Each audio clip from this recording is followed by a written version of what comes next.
Good night, and yeah, I'll see you live next week. Laku noć, vidimo se.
Dobro večer.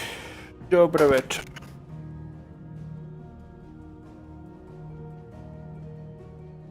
Gume. Skumašne.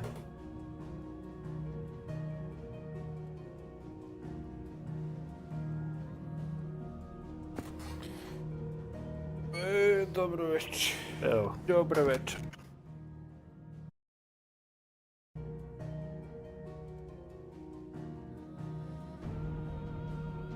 Ponavljam se.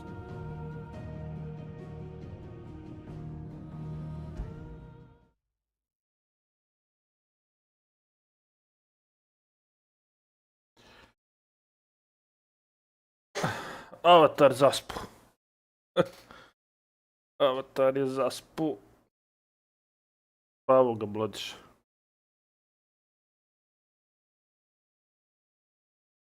Now, Dusan, I know you're keen, but do you have to use the good salt? Leave some for the rest of us. Sorry, Master. I'll go and get some more later.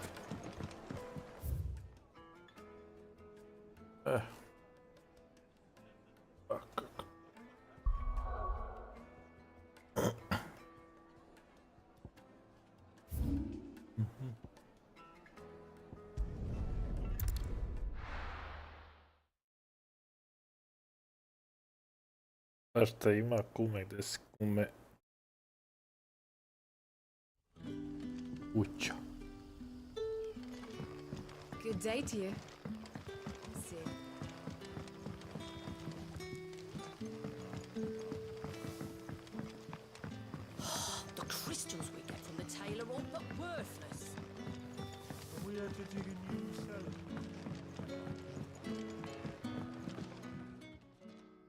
Ah, Clive. Your timing is exquisite, as always. I have a concern which you may be able to assist me with. Go on. There are whisperings afoot of shadowy figures having been sighted outside the village. Rustlings in the undergrowth, suspicious noises.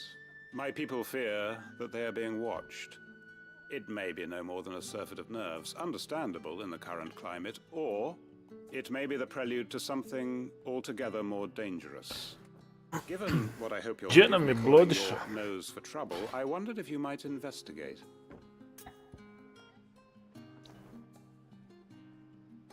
A, Blodiša sutra streama, da.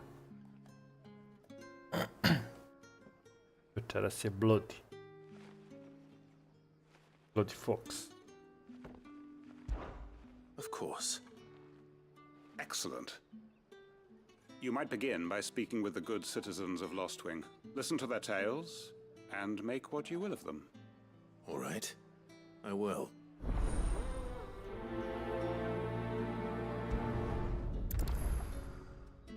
I evo Bloody Fox. O, Bloody Fox. Hello, Sid. Take a seat where you like. Right. Let's see what the people of the village have to say. I'd better find out if this is just nerves, or something we need to take more seriously. Luis. Bio sam se zabrinuo da je, Crystals we get from the tailor all but worthless. da je već klono. You alright, Sid? Something on your mind? There is actually. Can I ask you something? Quentin tells me people have mentioned shadowy figures out in the woods. Have you noticed anything unusual? Oh, that. No, sorry, can't help you. I heard the rumours, mind, from the lads working over Aj, at the sad vineyard, recko but smiješ. none of them has seen anything either. All right. Thanks anyway. Aj sad kaže ako smiješ.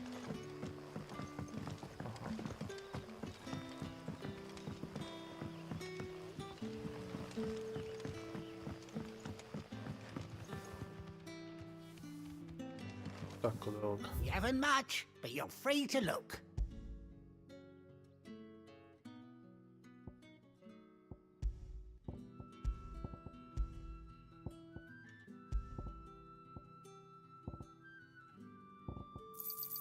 I hope it's to your liking. I trust it's all here. I hope it's to your liking.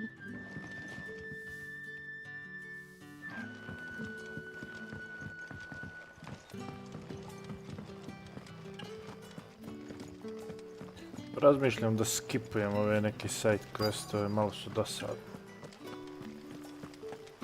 Ovo su baci samo da produže igru, ništa drugo. Do you have a moment? There's talk of suspicious figures in the woods. Have you seen anything out of the ordinary? No, but I've heard something. Sound of scraping metal, like someone sharpening a sword. Where was this? In Lorbert's Pass. Was out foraging for herbs when I heard it, screeching out from between the trees. Ran back here as quick as my legs would carry me, and I ain't been back since. I see. I'll look into it. Thank you.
sad?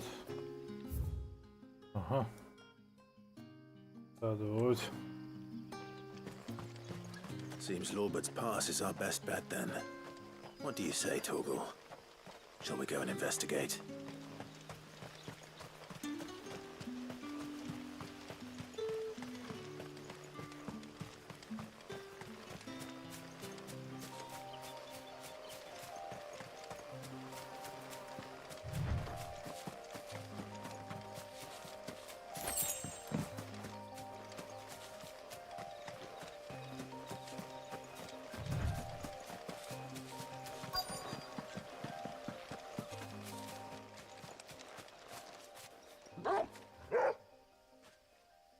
You there.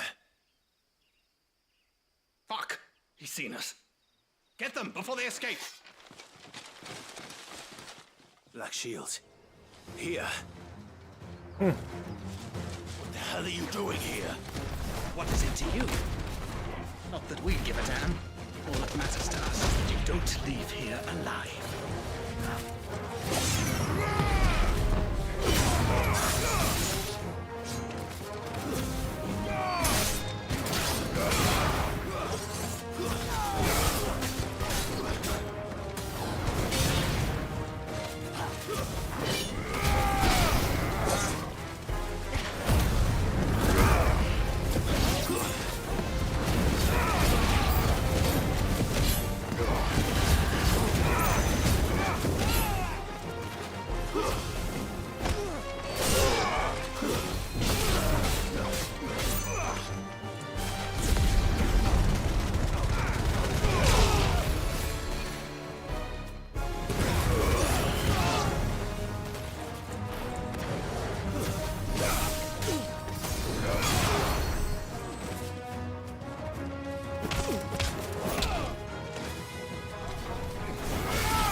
Why were they here? Were they planning an attack on Lostwing? I need to warn Quentin.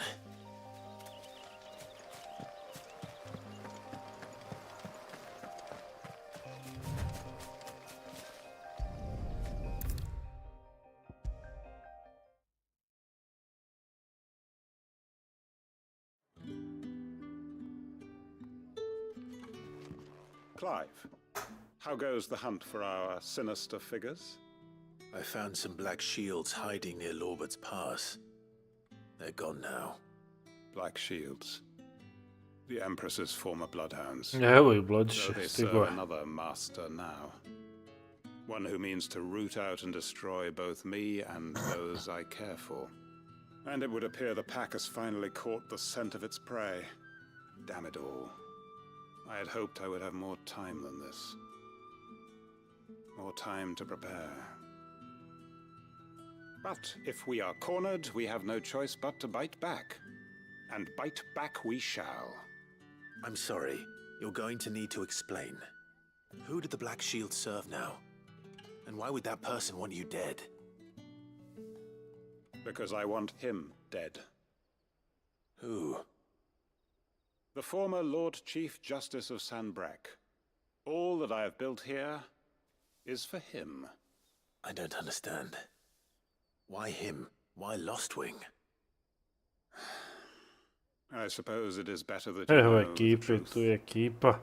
I was a member of the judiciary once. Fali nam još onaj So sickened was I by the stripovski injustice of this i world. fali nam I menadžer. swore to fight it. And fight it I did in my own small way. I saw more than a few corrupt officials condemned to the very cells into which they had thrown blameless innocents. Men to whom the law was but a scourge to turn against the powerless. And throughout, it was the Lord Chief Justice who backed me, who was my one true ally in the quest to see justice done. So what changed? I discovered that he hunted bearers for sport. I was a fool to think he shared Otišao my kako hatred of napreduje venality and London. vice. His support for me was no more than a facade, Kako Fallout a taj means of ridding napreduje. himself of his Mal rivals, bugova, jel? a mask Može to li hide se the igrat? rot beneath. I filed suit against him immediately.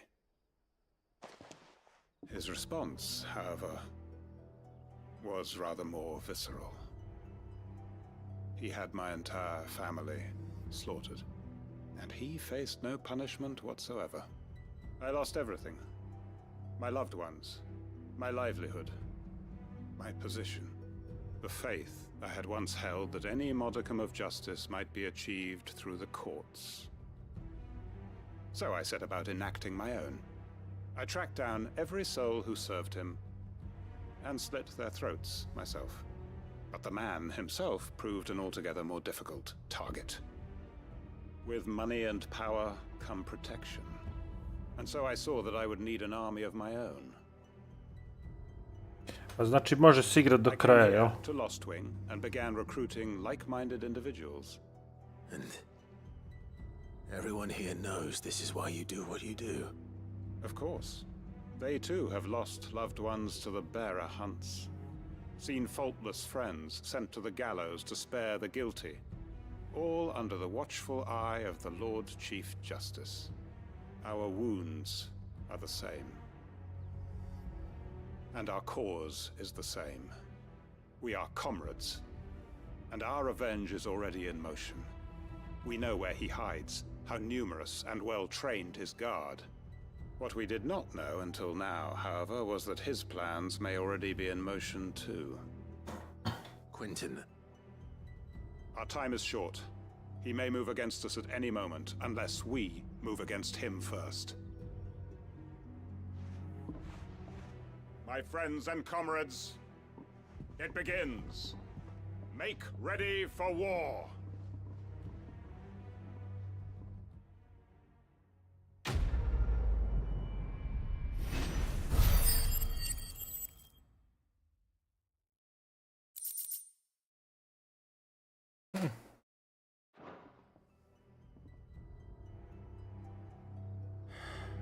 I'm not going to change his mind.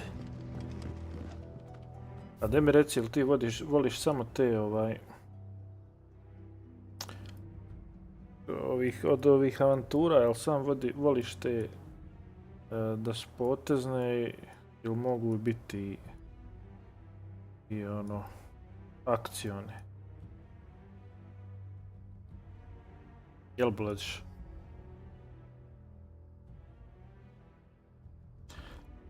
Nešto sam danas gledao zanimljivo, možda budem to igrao, a čini mi se da bi se možda i tebi svidjelo.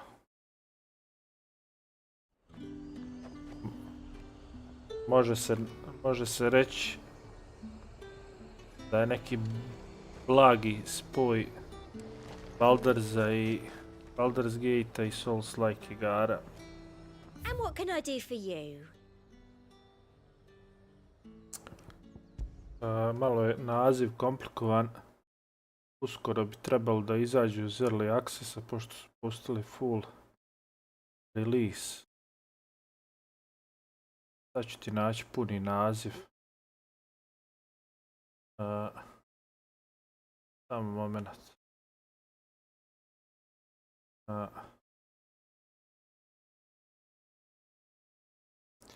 Ne znam ni ja izgovor to.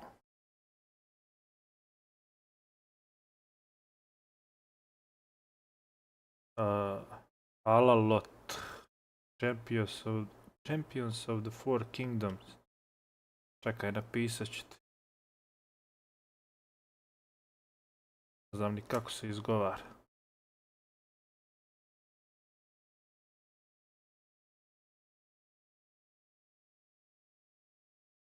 Evo ga.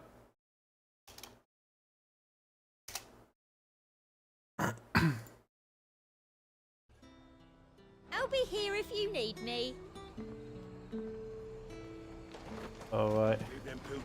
Interesantno izgleda, pozadina je fiksirana poput slike, a dok su 3D karakteri, znaš. Ako ima šmeka i nostalgije tih starih RPG igara, plus i dobro izgleda na kontroler. Dobra je isto za kontroler. A ovo što se tiče Souls-like elemenata, to je to je ono, kombat je. Nema puno protivnika, ali ono, kombat je, moraš malo evade, moraš blok, moraš pa zadaš udarac, ogromna je mapa. Ima dosta, puno questova, ima preko 50 sati questova, sadržaja. Može se napraviti dosta buildova i skill 3. Skill 3 nije komplikovan. Nema puno stavki.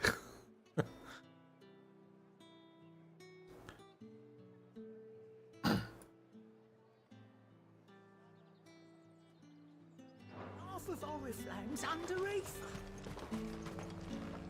Do you see anything you like?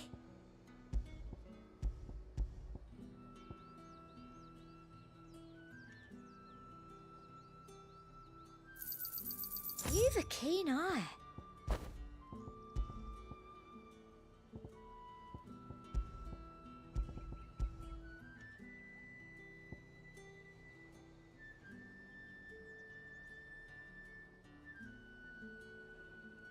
And a fine day to you. Ima i neki koop, ali nije to pravi koop,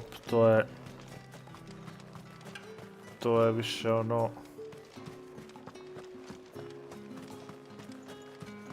kad si u fajtu pa ti se ja kao pridružim dok ne središ bossa i to je to. Nije pravi koop. Single player čisti.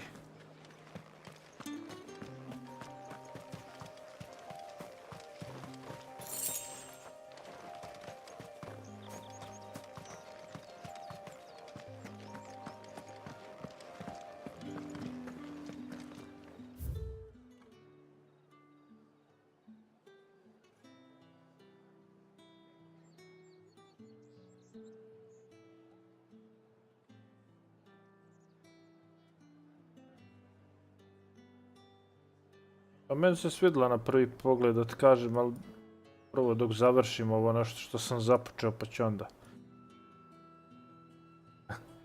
dok završim final i još ovih par igara nekih.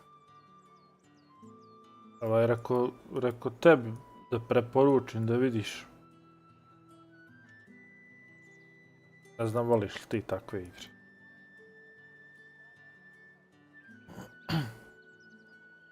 Ali sam gledao Ahila, on je na popustu. On je isto kao No Rest for the Wicked, onako kombat ima te Souls-like elemente i isto ta ptičja perspektiva izometrična.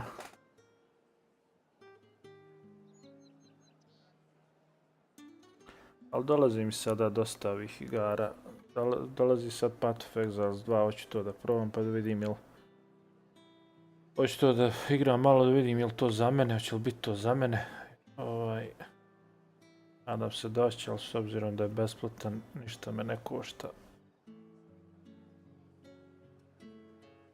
I... ja ne znam šta još... Mislim da je to za ovu godinu, da još još gledao.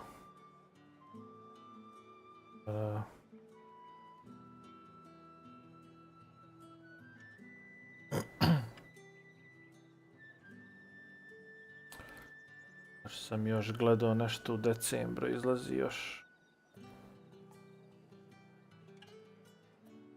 Pillars of Eternity. Gledao, znam tu igru, znam.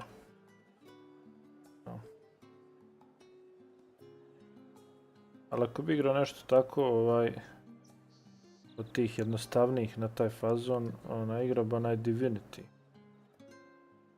Divinity mi je dobar. I 2 dijela.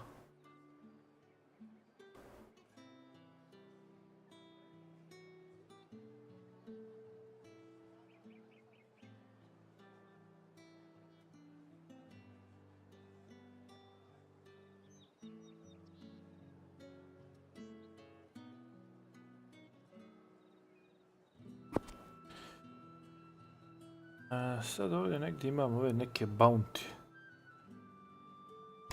Da, Divinity mi se sviđa i izgled, dizajn i eto taj kombat sličan, potezni.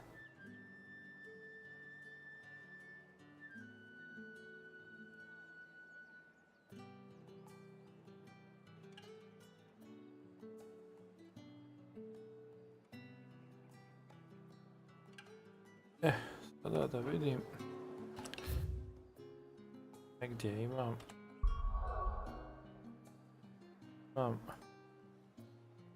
bounty ovdje. Dalmaki.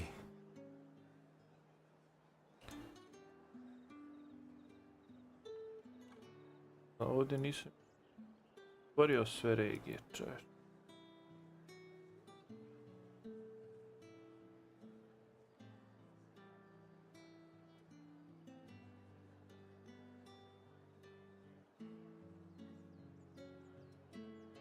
Čak.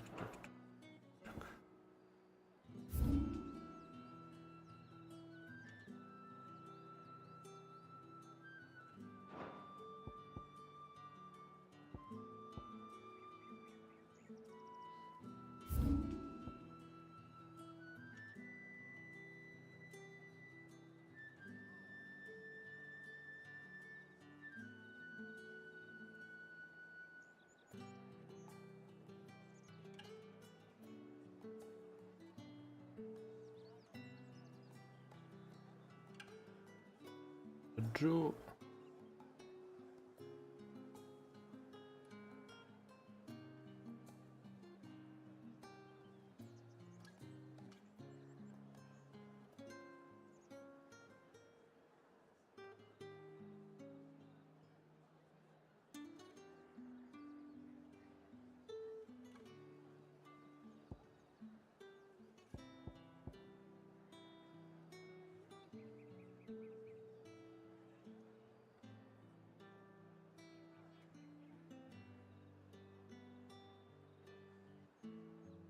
Prvo ovdje da vidim šta se dešava u ovom ovdje dijelu. Ovdje su meni otkrio ova mjesta.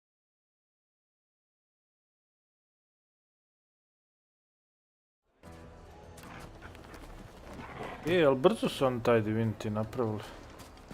Nije bio velik raspust, čini se između prvog i drugog dijela.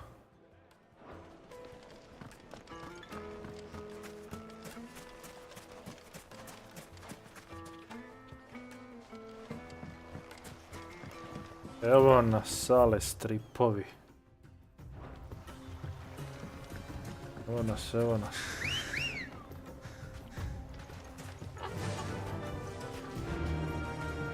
Run like the wind.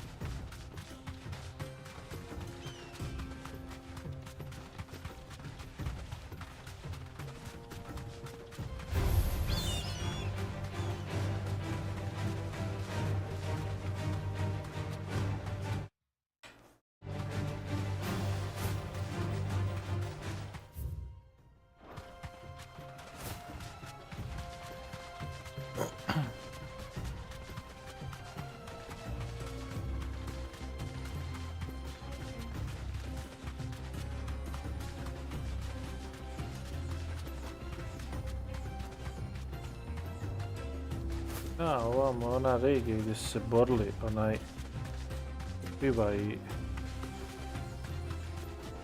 I onaj titan.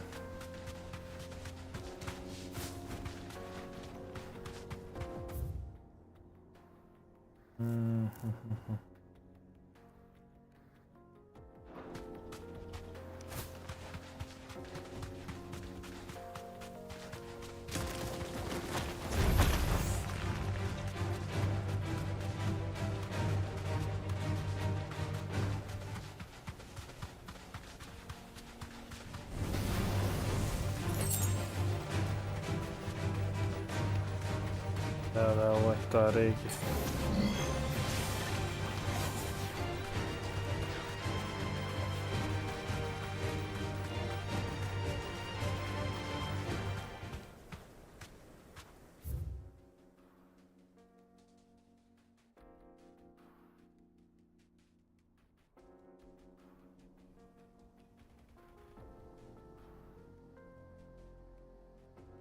Puteva raznorazni.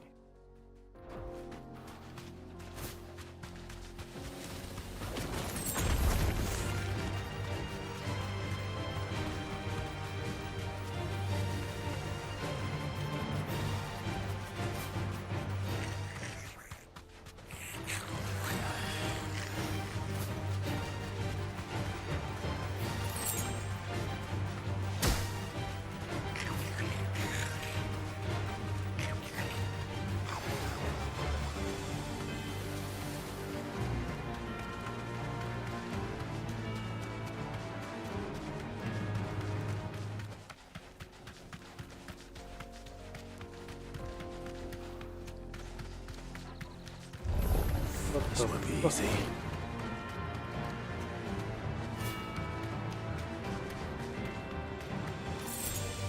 Ne, pas dole. Back to the stables, girl.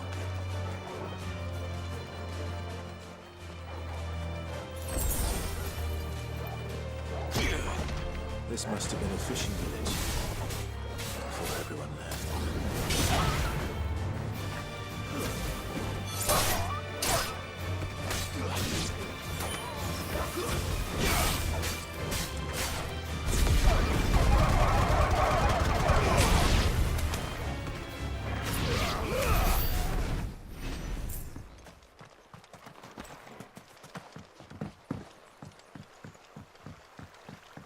Fishing village.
Pa.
Dobro. Se nam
Evo ga, bounty. That right over the pack, is it? Let me introduce you to mine.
And then there was one.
That wasn't too bad, was it, Torgal?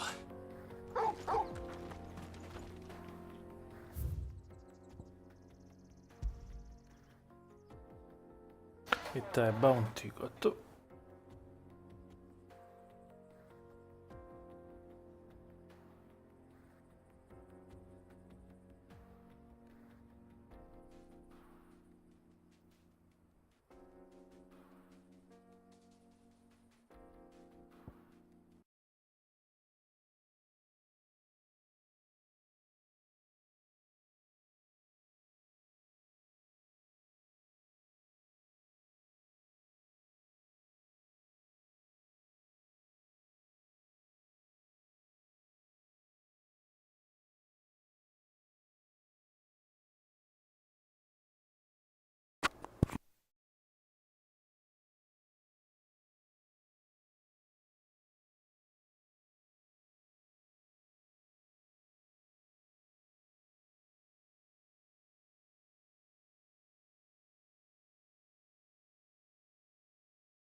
Good girl.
No holding back.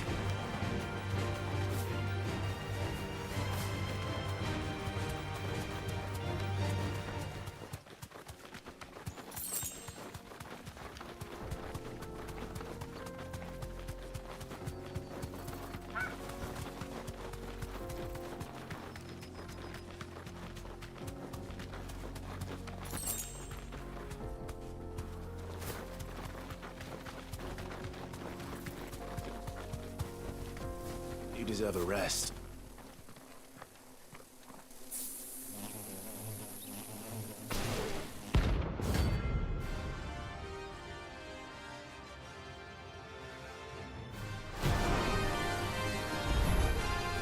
They don't look happy.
Not good.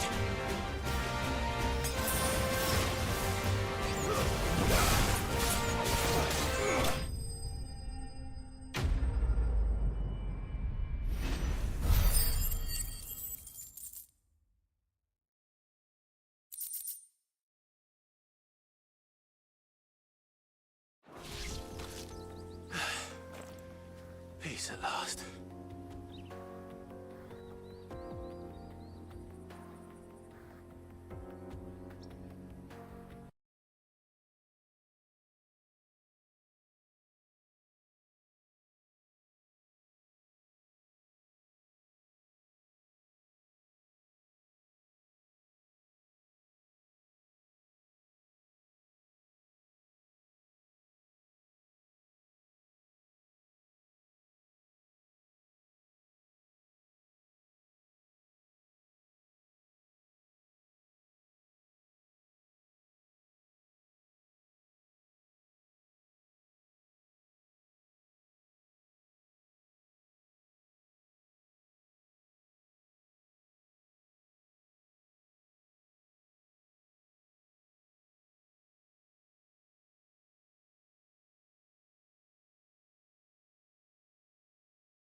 Anything catch your eye?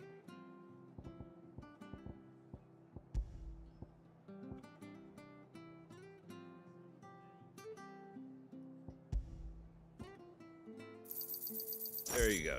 Very well.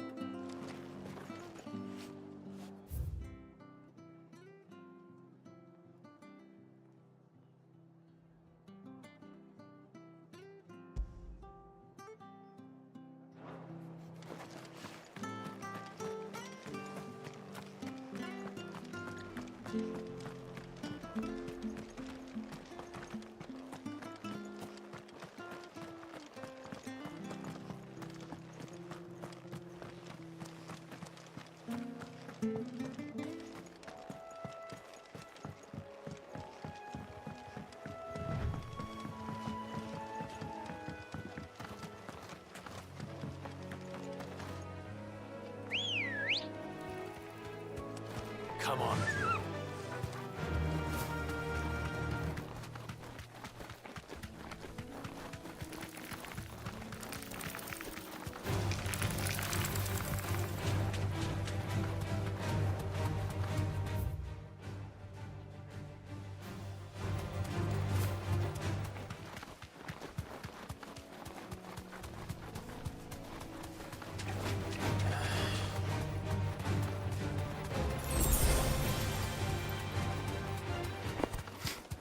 Sale, stripovi, važi, lako noć, legenda.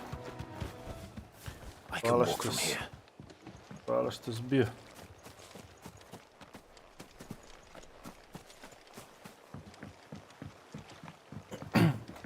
Ovdje će izgleda neki opasan boss fight kod ovoga bounty-a.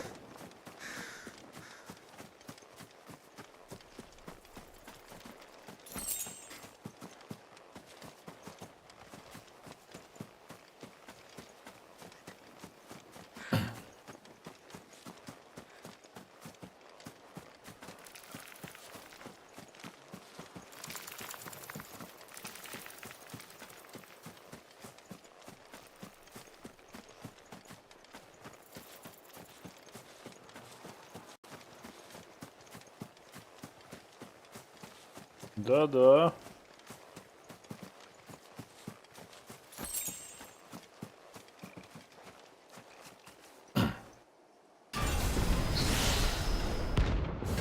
Atlas. S rank. Ubato. Another relic of the fallen. Well, it seems this one has a little more life left in it. All right then.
Ne.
E, ovo mi se nije dugo desilo.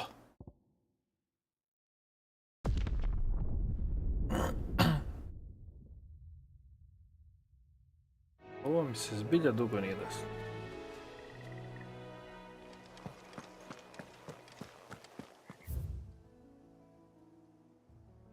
Ovo vidi koliko je daleko.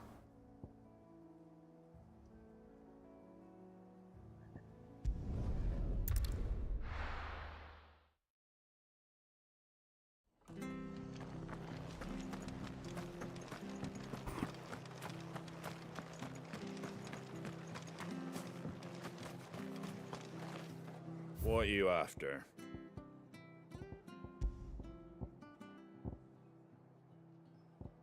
Doesn't look like you got room in your bag.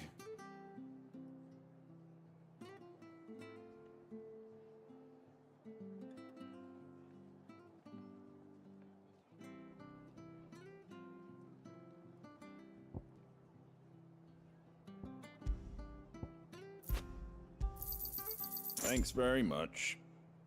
Take care out there, eh?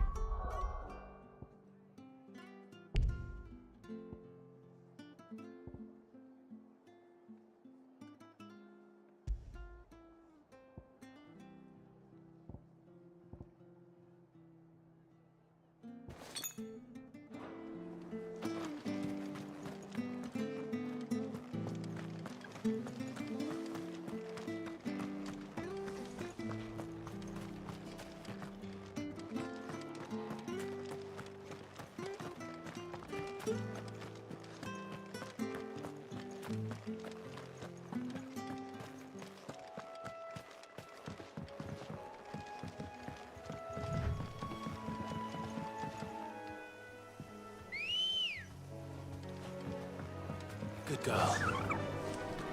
Yeah!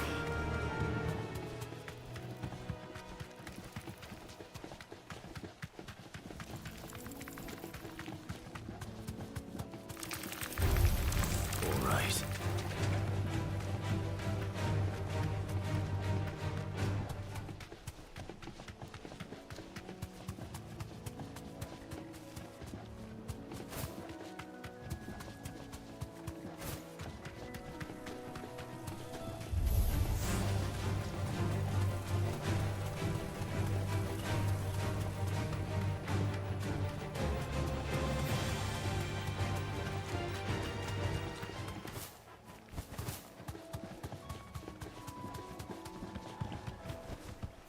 That'll do, girl.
to sleep with you.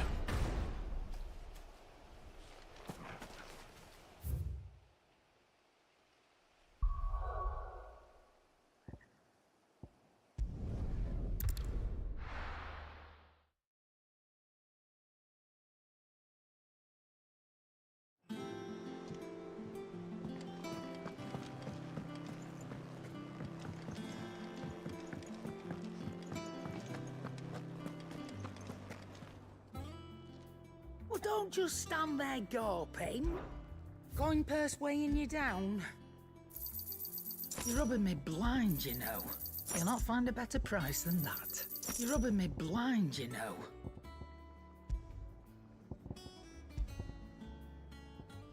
Come again.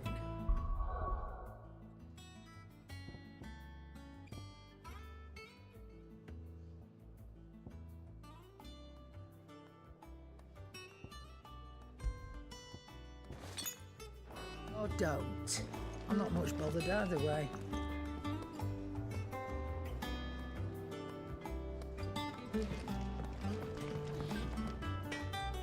Blackthorn, can I ask a favor?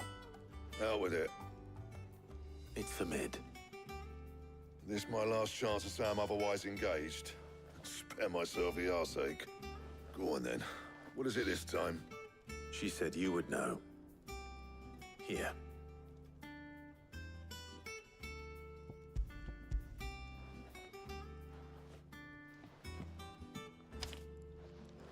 Krieger's teats. Well, I don't know what the hell you'd want this for, but I can make it. Won't be easy, though. And I'll need help. Get Gavinotto in here, will you? All right.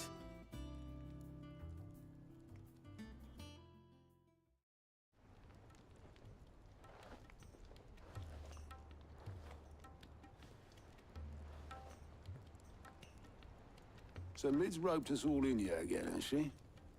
Typical. Still, if that's what it takes to get her to visit Sid's grave, I'll do what I can. And, what is it we need to do, exactly? Take a look at this. It's this plating. The usual saw grade steel won't work. We need something that can get very hot, very fast, and still keep its shape. That means an alloy. Something that won't break or buckle at the temperatures she's talking about. Which is where you lot come in. I need materials, and I've got my work cut out already. You'll have to fetch them. Now, there's a special kind of sand I'm after that you can only find out in the Velcroy. Stardust, they call it. As for the rest of the stuff, my usual supply should have it in stock. It just needs buying and bringing back here. Well, we'll get it done quicker if we split up. One of us should probably give you an hand coat in the sand. And the other can go and get the rest from this supplier. Right then. Well, make your minds up who's going where, and we can get this over with.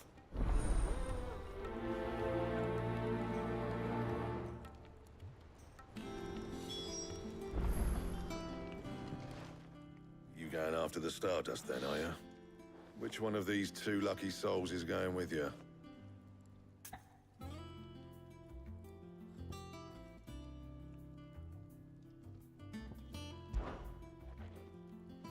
Gav, you're with me. All right, then. So, where do we find this Stardust stuff? There's a river that runs through the southern reaches of the Velcroy. It's the black sand that washes up on its banks that you're after. Southern reaches of the Velcroy, eh? That's down past Dalamil. I'll go and scout the place out. See about hiring us a wagon to bring the stuff back to. All right. I'll meet you by the river. While you're off having a paddle, I'll pick up the rest of this stuff from Blackthorn's supplier. Take care. You two, eh? Don't go letting them fleece ya. Fleece me? I like to see him try. In your own time.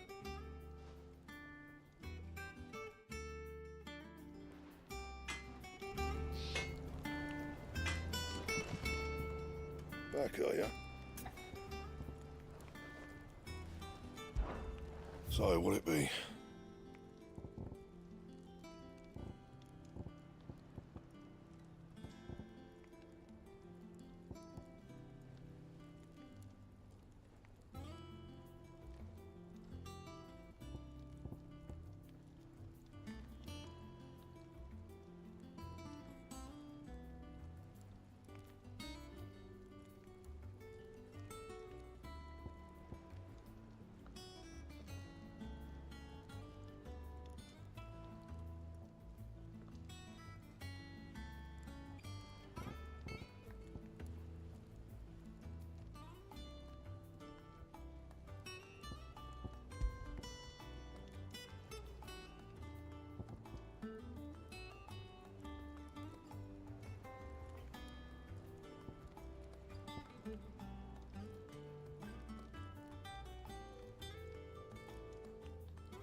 That it? Fine.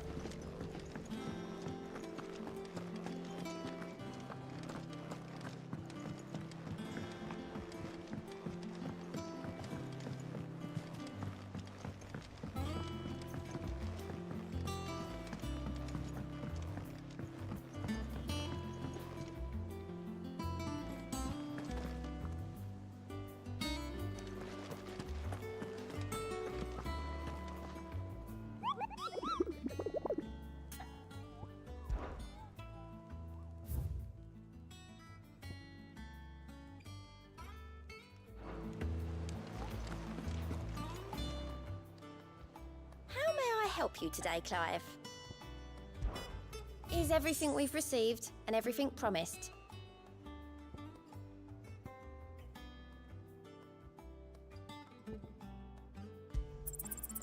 Here you are.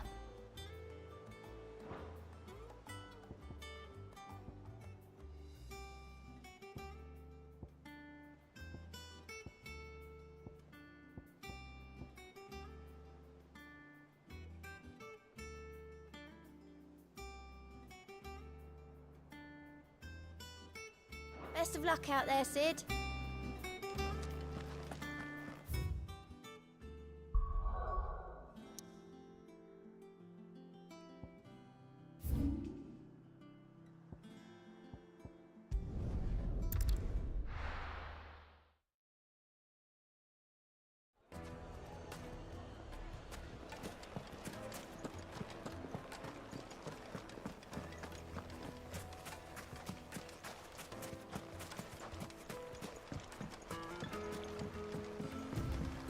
Looks like I found the river.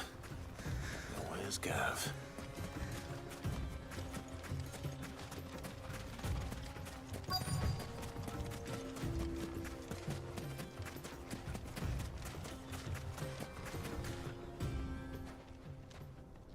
Sorry to keep you, Gav.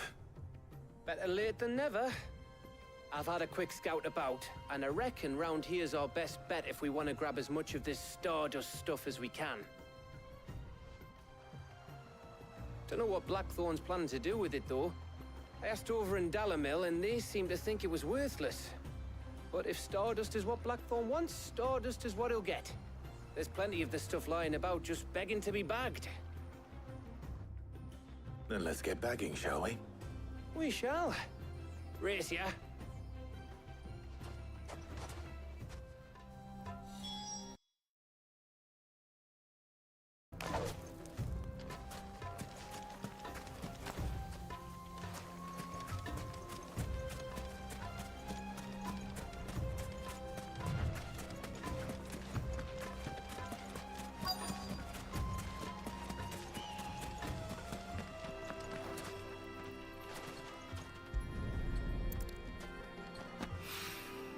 So this is Stardust.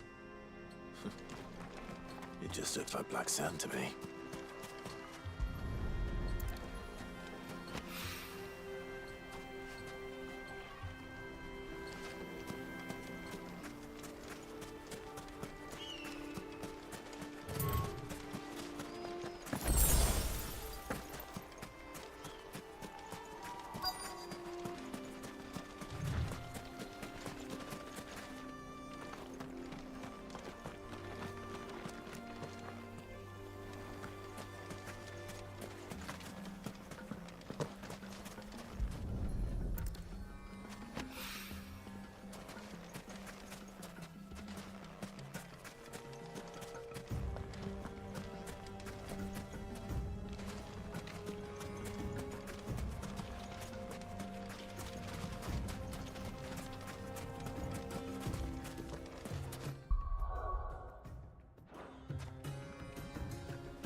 That should be enough for now. Let's see how Gav's getting on.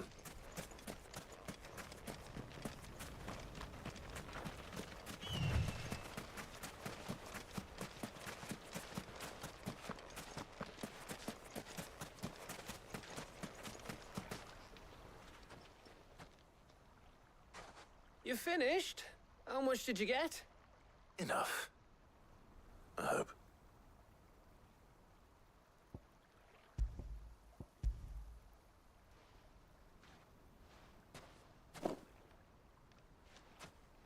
Oh, you win.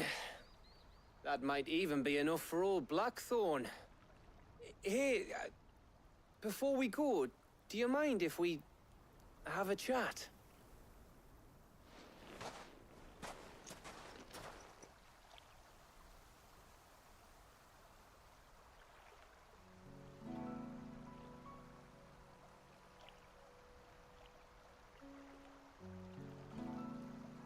Feels like ages since we had the chance to talk.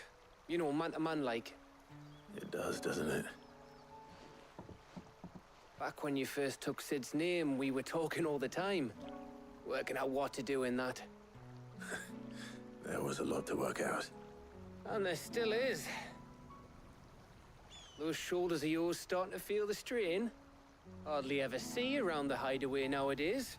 Always on some errand or other. You can take a day off, you know. Says the man who spends most of his time behind enemy lines. Only 'cause you keep sending me there. I know I can count on you, Gav. Likewise.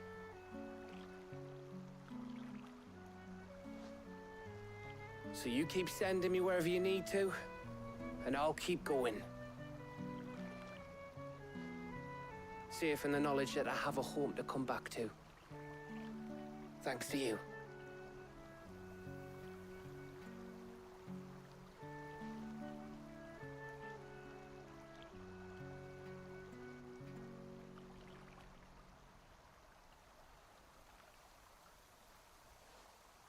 Right. That's enough soppy shite for one day.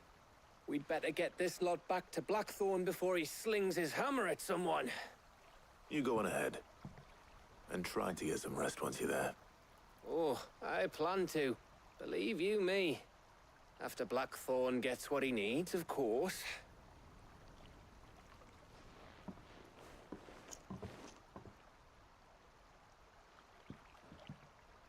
Right. Ready to go home, boy?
Let's hope this is all Blackthorn needs.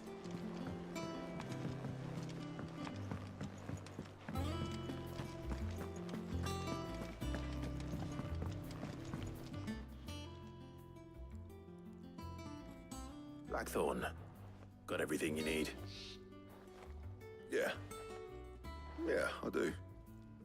Cheers for the stardust. Should be enough to be getting on with. We should go out on maneuvers together more often. You know, it beats sneaking around on your Todd all the time. I'll make a start on putting this thermal plating together then. It will take some time, mind. So if you've got other things to be getting on with, I could do without you breathing down my neck. Thank you, Blackthorn. I'll let Mid know construction's underway.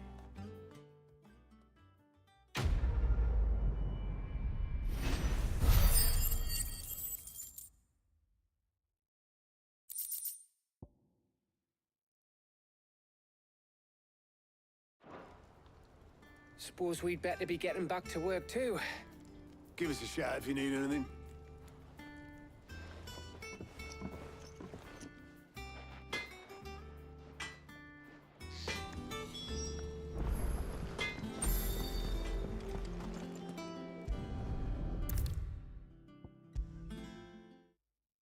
If I don't come up with something soon. You'll be pleased to hear that Blackthorn started work on the plating. Excellent. 1 down, 2 to go. So, what's next? The helm, of course. For this, we'll be repurposing fallen scrap. Salvage from the ruins? I thought that material was all but impossible to work. Ah, but we don't have to. I'm sorry. Just so happens there's one particular ruin that's broken into exactly the right shape and size pieces for what we need. What's the name back there? I'll give you all the details. What's her name? Right.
Talk to her back there. You know, thingy.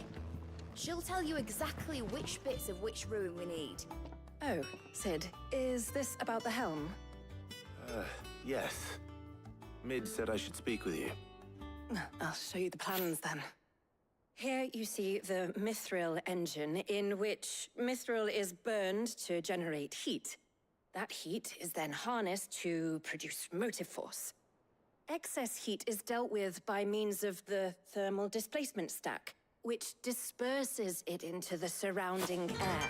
Now, were we to rely on thermal plating alone to achieve this effect, the rate of excess heat thanks for buildup follow. would Hvala za far follow. exceed the displacement coefficient of the plating. In other Welcome. words, the reactor Dobrodošao. would overheat and eventually explode. This is where the helm comes in. It connects to the plating, you see, and serves as a sort of thermal sink to absorb all that excess energy. Our experiments have shown that fallen ceramics are remarkably thermophilic. They can withstand and absorb levels of heat far above anything we are able to make today. And not only that, they're also waterproof and immune to rust, making them the perfect material for our protective hood. Why? If sea or rainwater were to enter the reactor proper, it would vaporize instantly. The forces produced would tear the ship from stern to... You can stop there. I understand. Mid said we might be able to use parts of a fallen ruin. Where would I find it?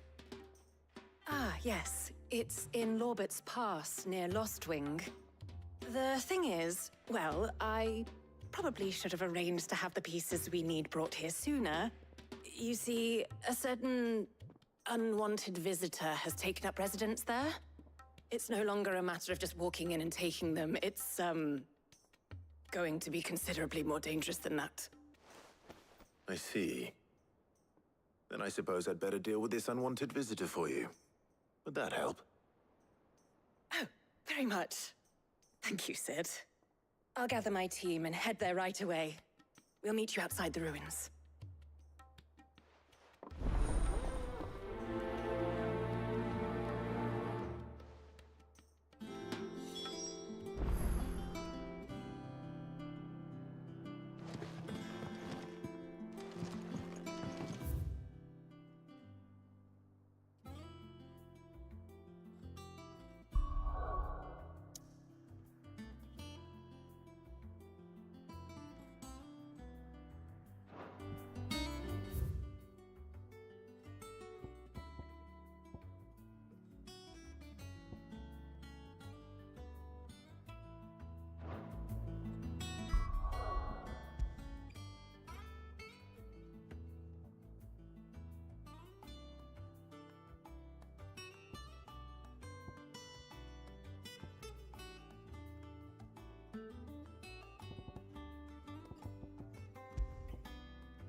I'll be taking you all to a storehouse in the Bales. Leave anything you don't need behind.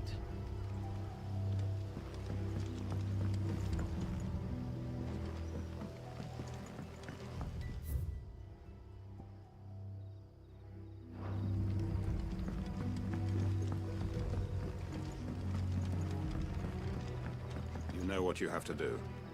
I won't let you down. That his lordship's vultures should be found circling the village can mean only one thing. That he means to strike at us. The final stage of our plan.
Oh, there you are, Sid. Thanks so much for coming. The, ruins are just over there, as is the creature I told you about, I'd imagine. Would you mind? Of course. I'll be right back.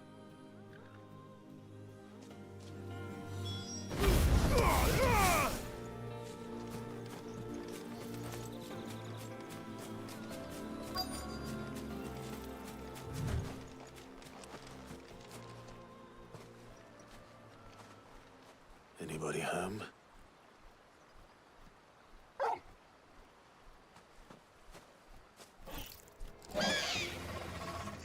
This must be our unwanted visitor. Time to go.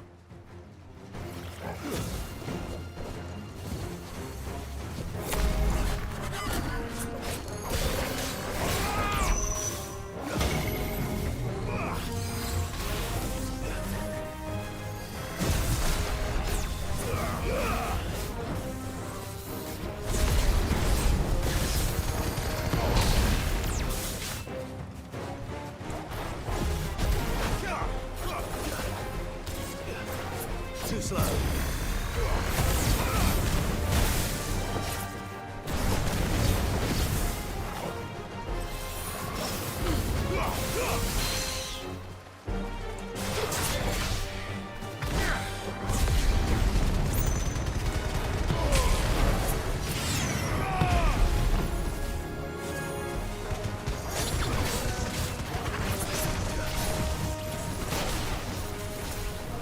Nice try.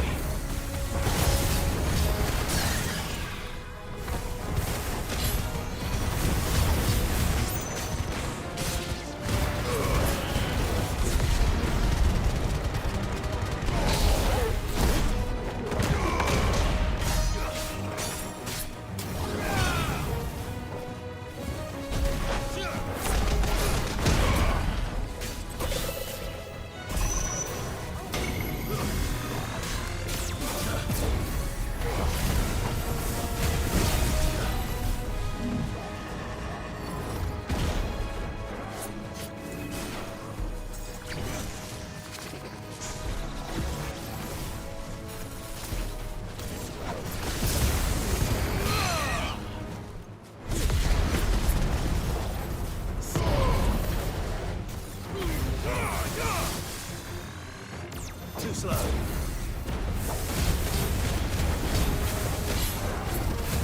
Let's try.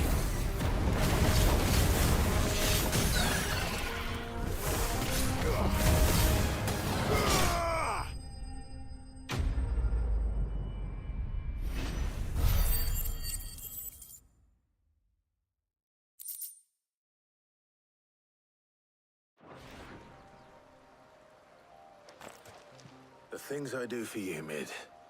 Sid! Oh, thank goodness you're safe. You shouldn't have any trouble now. Indeed. Well, don't let us keep you. Oh, We'll, thanks. See that everything is transported safely back to the hideaway. Thanks. All right. I'll let Mid know you're on your way.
If I don't come up with something soon. Mid, Helena has recovered the material for the helm.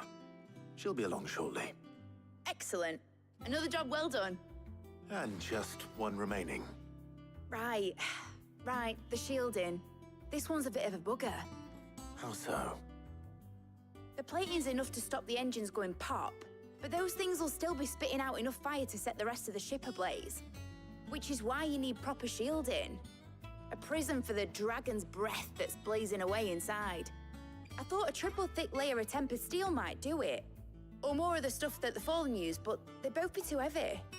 The helm and the plating are bulky enough as it is. Add any more weight and the whole ship would be at the bottom of the briny before we'd even started. I need something light. But I've racked my brains and I just can't think what would do it. Well, if I were in need of obscure knowledge, I know whose counsel I would seek. Harpocrates. Tomes? Yeah, well, I'd thought of that, obviously. I've got all the details written down here. Can you take this to him, see what he makes of it? Right away.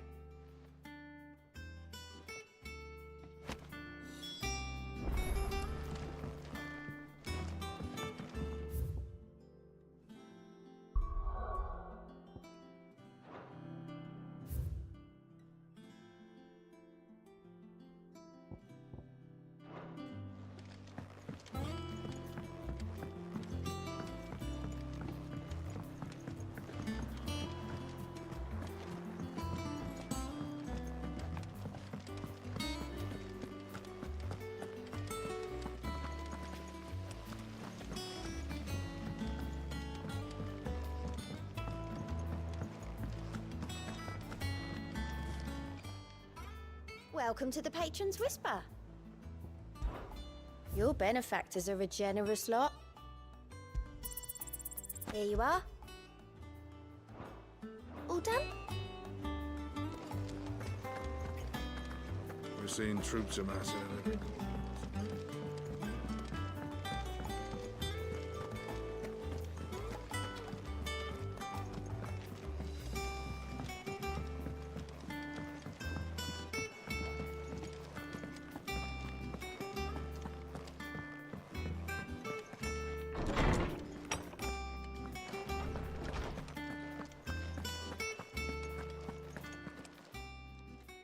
Harpocrates, do you have a moment? For you, Clive? Always. Well, actually, it's for mid this time. Could you take a look at this?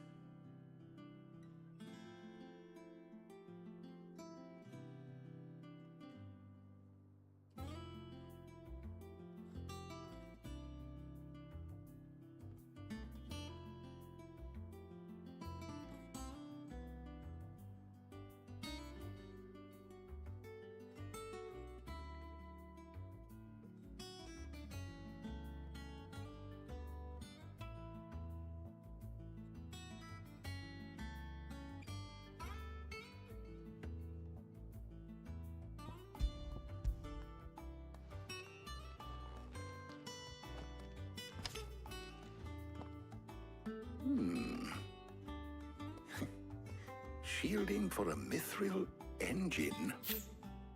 Whatever will that girl think of next? And what are these notes around the edges? She has some specific requirements for the materials. The shielding needs to be able to resist extreme heat on the inside, and yet remain cool enough on the outside not to set the ship alight, while also being light enough not to sink it. As you can imagine, she's struggling to find anything that meets her needs. I see. I wondered if you might know of a solution, or if you might be able to search the records for one.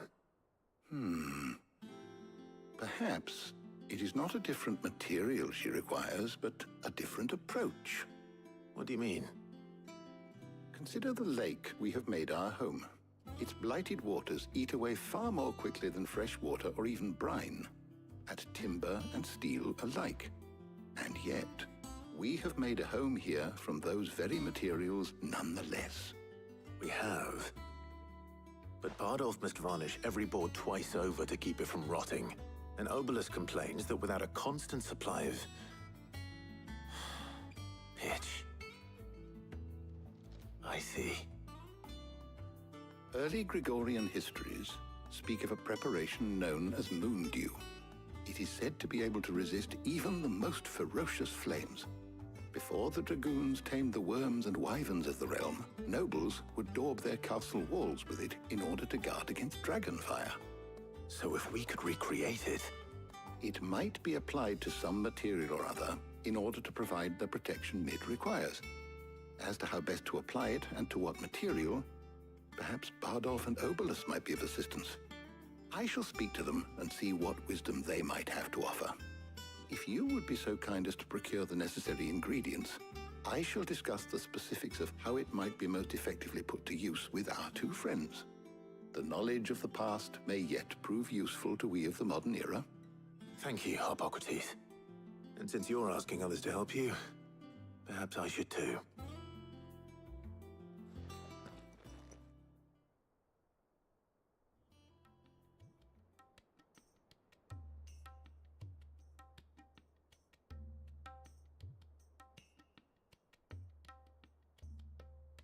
So you need a hand, do you?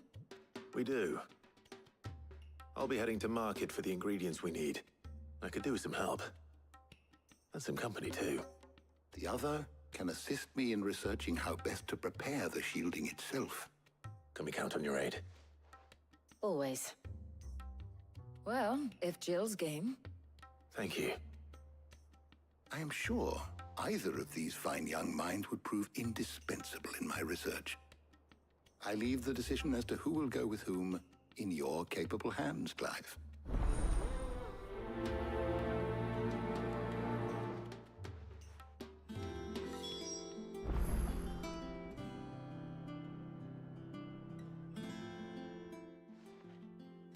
So, Clive, have you made your decision?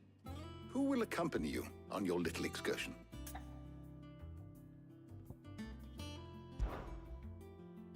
Very well. So then, what do we need to find? I have taken the liberty of preparing a list. Here. White chocobo eggs. Pepio nuts. Are you sure this list is right? Everything on here seems very edible. I would have thought the ingredients would be a little more exotic. Though these items may seem mundane, they have potent effects that are rarely exploited, effects for which they were once highly prized. So much so, in fact, that they were harvested almost to extinction, hence moon dews having fallen from favor. Now, of course, they can be obtained with ease. You should be able to find everything you need at the market in Northreach. Is that so? I've been meaning to visit Northreach anyway. I'll set out now. Join me there when you're ready. I will. Until then. You two enjoy yourselves. You too, Talia.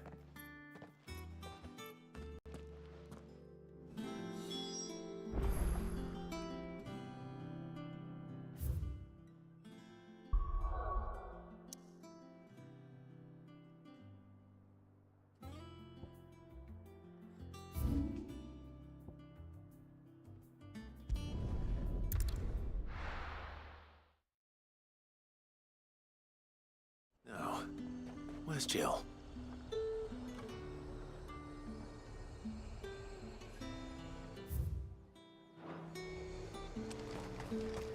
Keep them pilchards nice and chilled. I won't abuse. And what can I do for you? Come back again.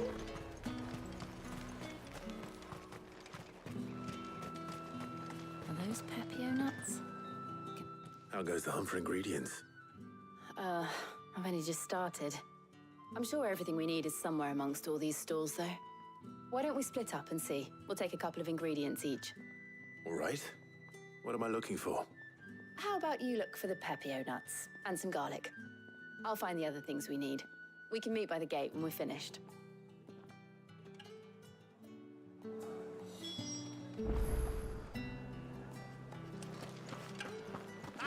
You'll not find a bruised pippin in the... Fresh cuts! Come and get them before... You haven't much, but you're free to look. I trust it's all here. You're always welcome here in Lostwing. All anyone ever wants anymore is a wall of How the hell is anyone... What do you want? Go on. Take it. That's everything. Let's see how Jill's getting on.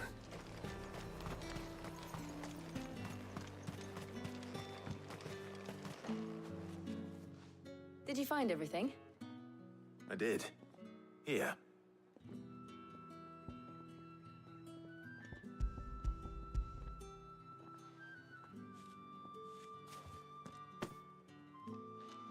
Garlic and pepio nuts. Perfect.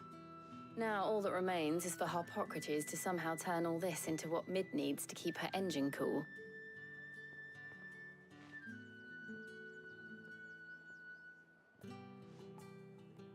But before we head back, would you walk with me a while?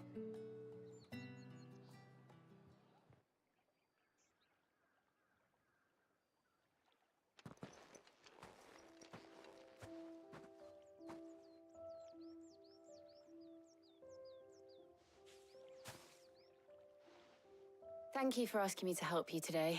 It makes a nice change. It does. It's good to get away from all the battle and bloodshed for once. Just being here reminds me of when we were children. Do you remember? Walking down Market Street in Rosalith, taking in the sights and smells. How could I forget? What with Torgal's antics. Remember how his nose would prick up at the scent of sausages? He'd go racing away and we'd have to go running after him.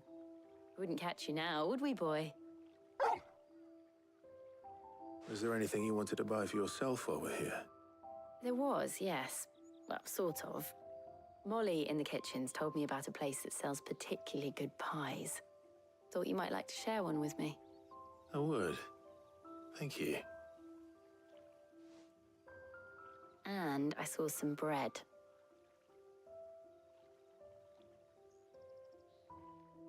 Big white cobs like the baker back in Rosalith used to make. What do you think? I thought we might get some soup to dip it in.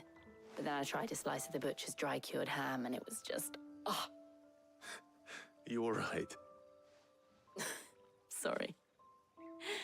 It's just... you're right. I really do feel like a child again being here with you.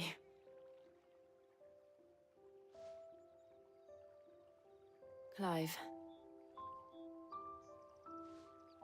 Is it wrong of me to enjoy this? No, Jill. This is how life should be. And it's how our lives will be when our work is finally done. When we can live on our own terms. I hope so. Thank you, Clive.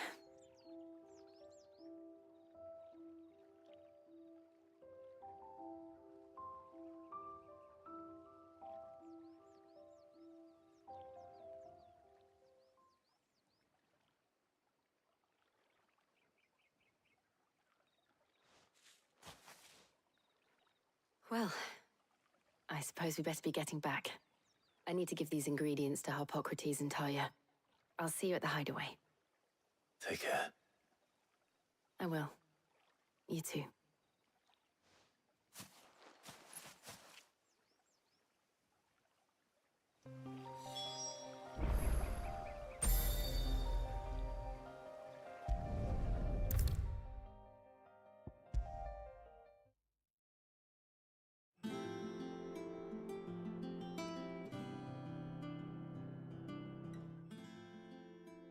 How's work on the shielding progressing, Harpocrates?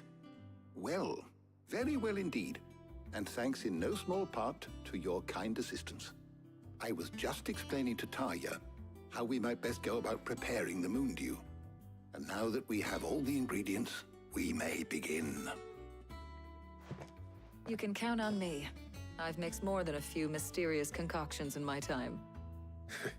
I'm sure you have. What about the shielding itself? Work is underway, under the watchful eyes of Bardolph and Obolus. Apparently, it'll be ready soon. Thank you. All of you. Right then. Jill, would you join me in the infirmary? Many hands make light work and all that. Of course.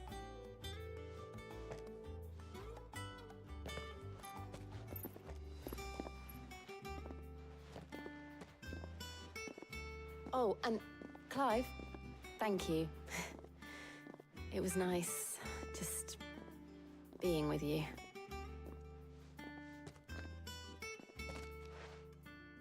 It appears our work here is almost at an end.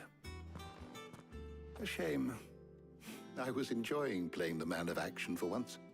When both the shielding and the moondew are ready, it will merely be a matter of applying the one to the other, followed by a rigorous process of testing and retesting, of course. Perhaps someone ought to warn young Mid of that. Leave it to me. Thank you, Hippocrates.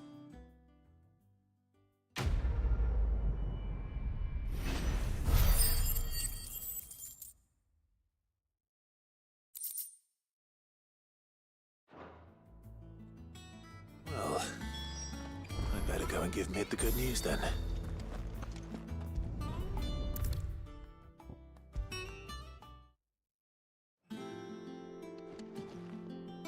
Sorry to keep you waiting, Mid, but you'll be pleased to know that work on the shielding is underway. You found something for it?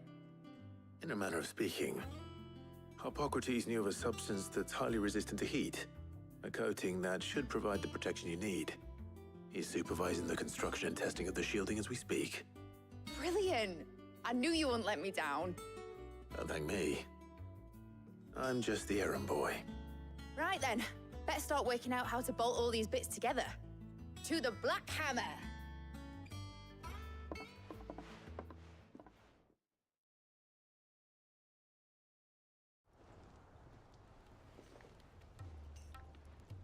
You know, when I got into the smithing game, I thought I'd be making swords and shields, not thermal bleeding didgeridoo-dahs. Displacement stacks. Same difference. Whatever you call it, I ain't putting it together in here. It's cramped enough as it is. Let's take this outside. Mid, you get all the parts lined up on the deck. I'll take care of the rest. On my way! Oh, and bring me the biggest hammer you can find. This is gonna require some precision walloping.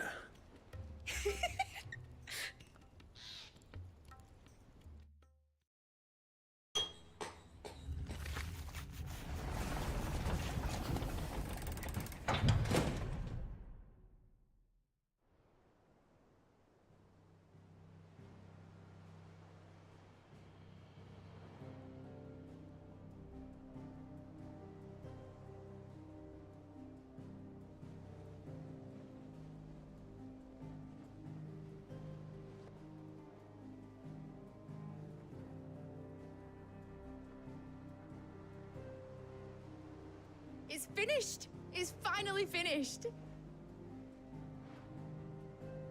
Thank fuck for that. I'll be feeling my hammer arm for weeks. Thank you, Clive, Blackthorn, everyone. That's one down and just 3 more to go. I'm sorry. Oh, didn't I tell you? The Enterprise has 4 mithril engines, and we'll be needing a displacement stack for each. You don't mean... Don't worry. Now they've got a finished one to work off. My gang in Canva can build the rest. Good luck to them, I say. Right, I'm off to get a sling for this elbow. Any other work comes in, keep it to yourselves, eh?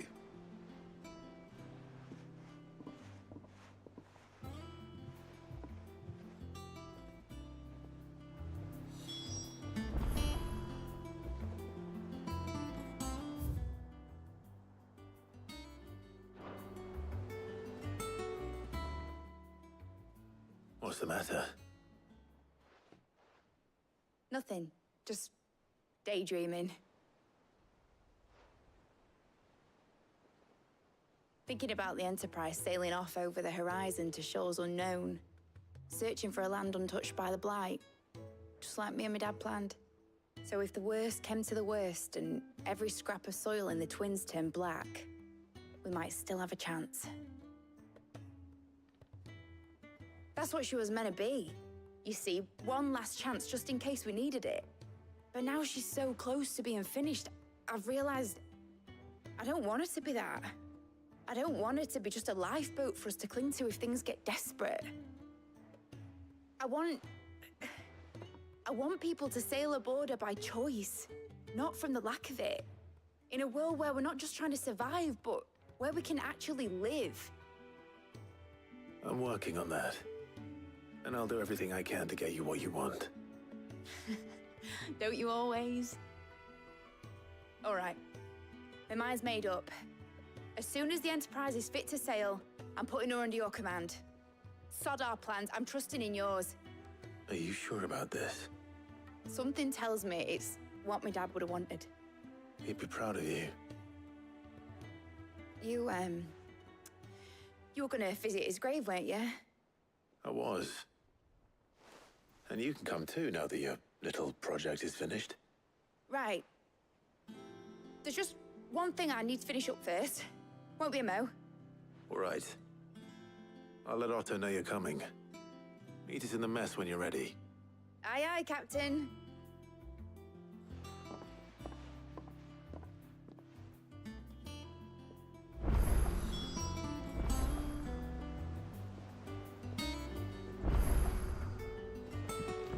Mid told me she was building a ship. All right, Clive. Asterix. Mid finished sending half the hideaway traipsing across the twins, has she? I swear, that girl'd do anything to put off visiting her old dad's grave. No excuses now, though, eh? Not quite. She said there was one final thing she had to take care of. I'm sure she'll be finished soon enough. She said that? In those words? She did, yes. Clive? Were you born yesterday or something? There is no thing. She'll probably be halfway to Canva by now. Mid. I might still be able to catch her.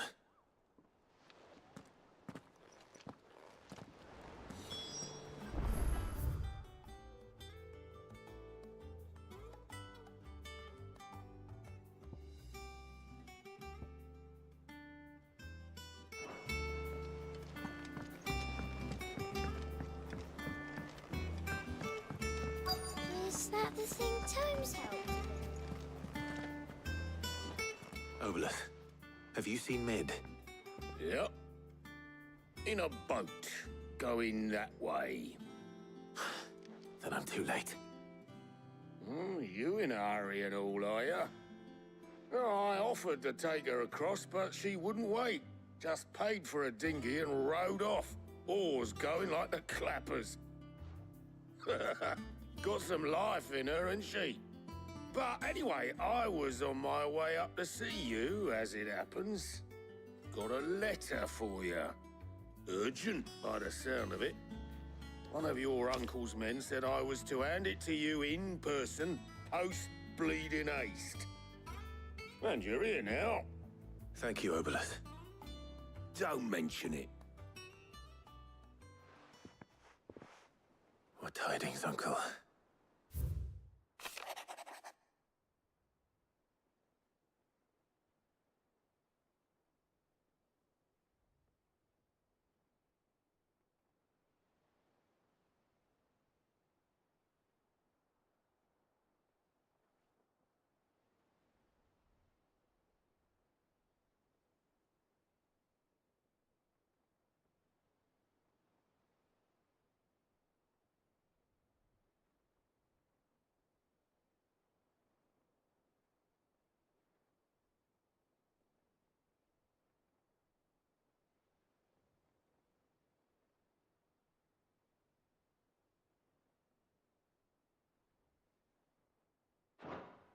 Trouble in Canva. Well, I'll need someone to keep an eye on Mid.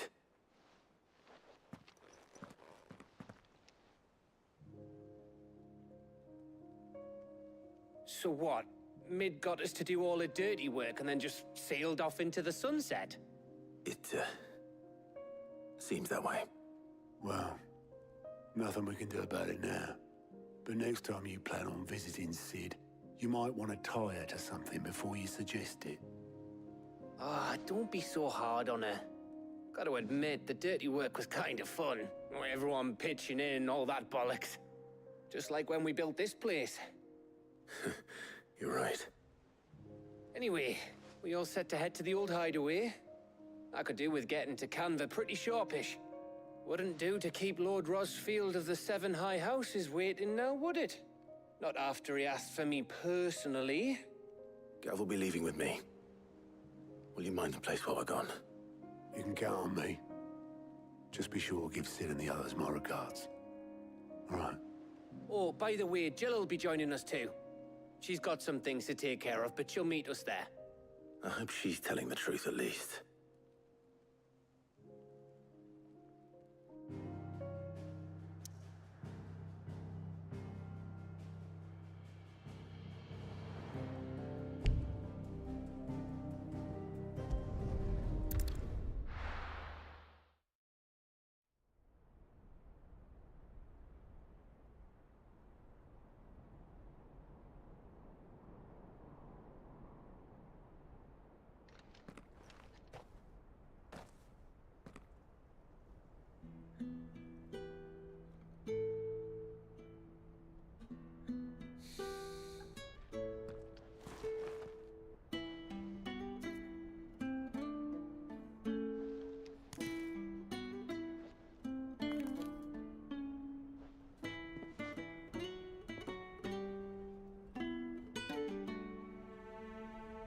Well, Sid, I remember what you told me.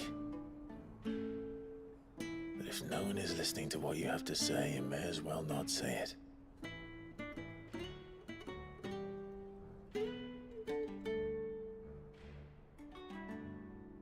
But I will say this, old friend. Hugo Cooker is gone. His shadow looms over us no longer.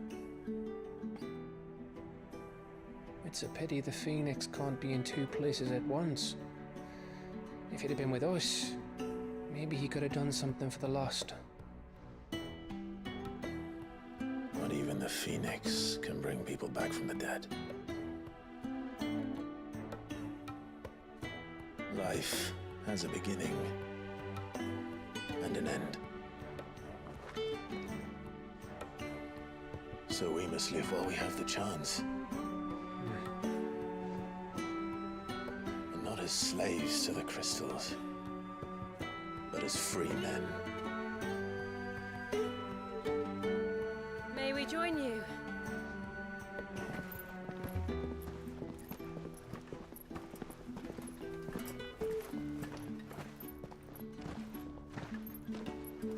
Lady Karen, what a pleasant surprise. I thought I'd drop by and see how you were all doing before heading off to restock my supplies.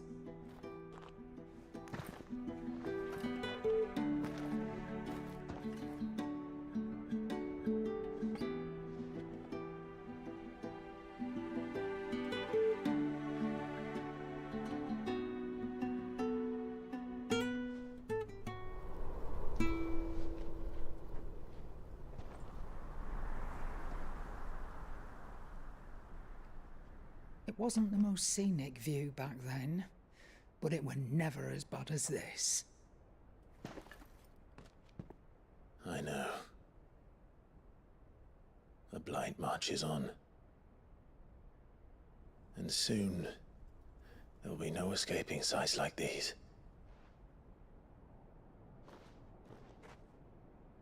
So our mission remains unchanged.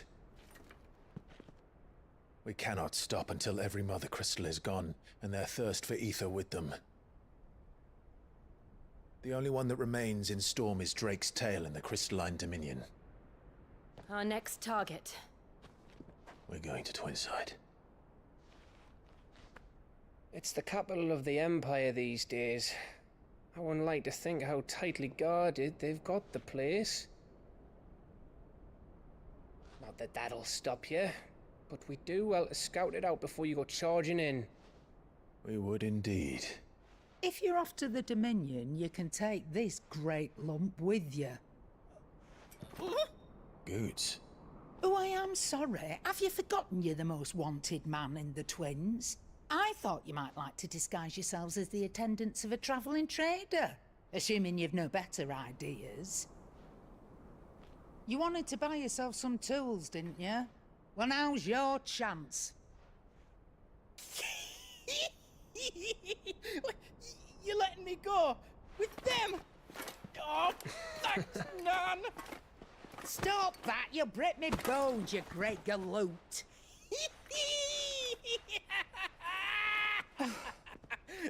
There's a caravan that runs back and forth between the Dominion and the Bocklad markets. It's managed by the Merchants Guild. Just show them Goots' traders pass and you'll be on your way. It'll be a damn sight less risky than footing it the length of the Crystal Road. That's for sure. Thank you, Karen. And glad to have you with us, Goot. Okay then. I'll get me things and I'll meet yous there. See yous down in Bocklad. Get off! Me poor fingers! Jill, you're with me. Understood. And Gav, Already on my way, Captain. be careful. Aren't I always?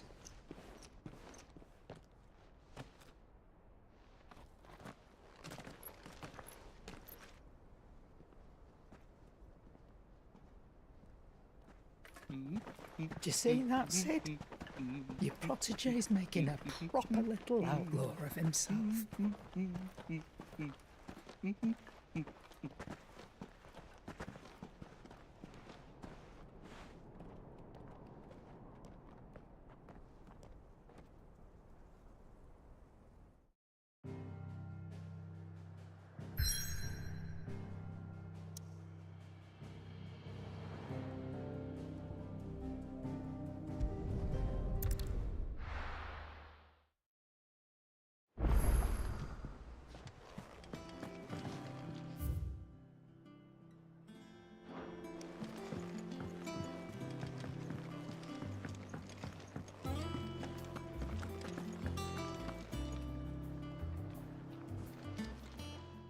And what can I do for you?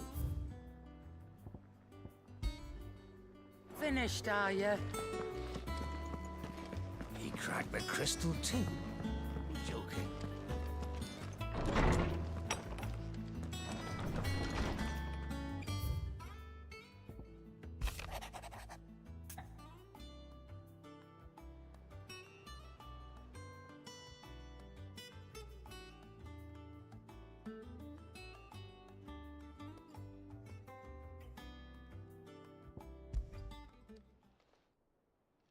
Hopefully it's nothing.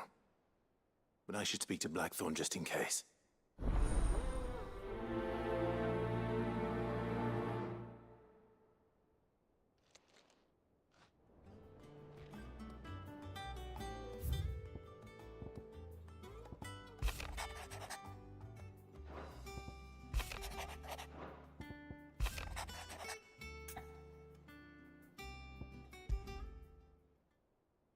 What could be wrong with Torgor? He seemed well enough when I last saw him.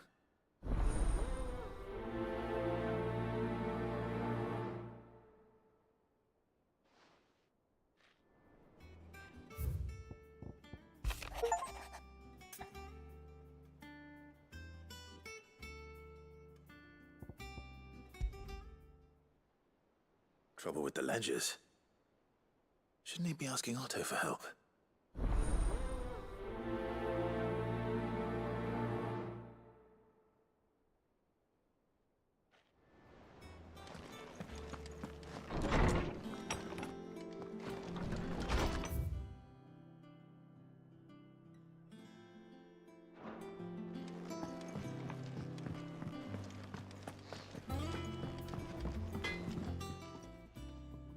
Blackthorn, do you have a moment? Not really, no. This won't take long. I just wanted to ask how you're getting on. August was worried about you, that you might still be doubting your craft, even after learning the trick of that cuirass. Is there something else weighing on your mind? Perhaps sharing your thoughts might help. That bastard's like a dog with a bone. Still, he's got a keen eye, I'll give him that.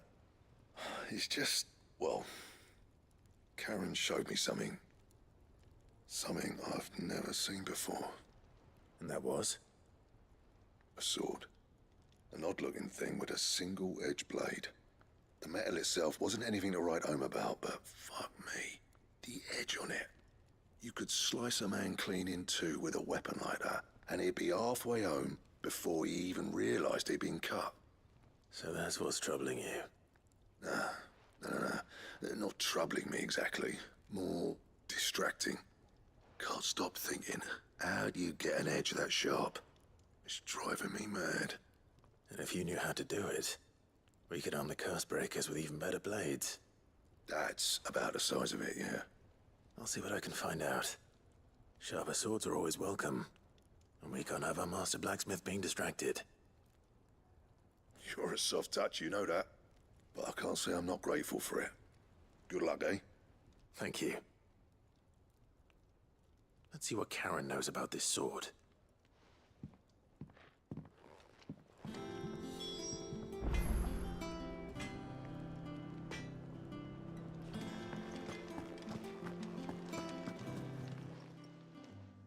I got your note.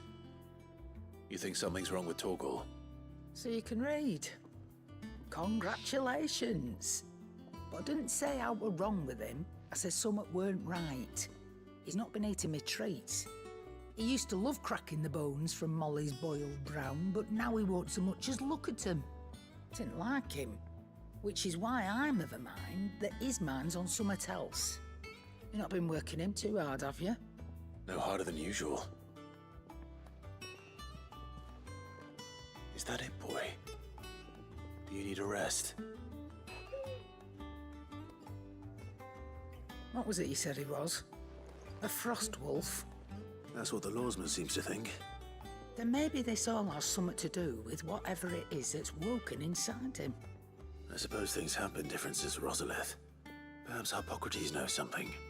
Instead of everything, you mean? Perhaps.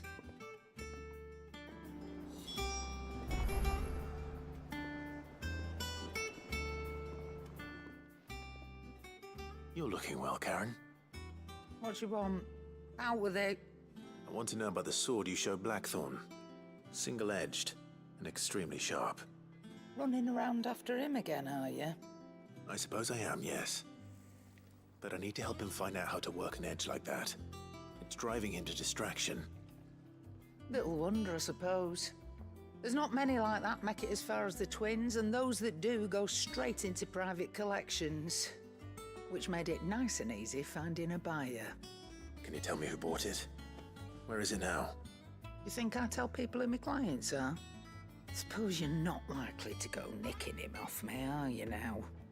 Fine. If you stop mooning at me like that. Lord Ignac's the man you want. Dalmekian bloke. Collects weapons and the like. And he's got more money than sense, which is why he's one of my favourite clients. Reckon he'll still be at the inn in Dalamil, where I left him. Thank you, Karen. Oh, and he's a touch eccentric, if you take my meaning. I appreciate the warning.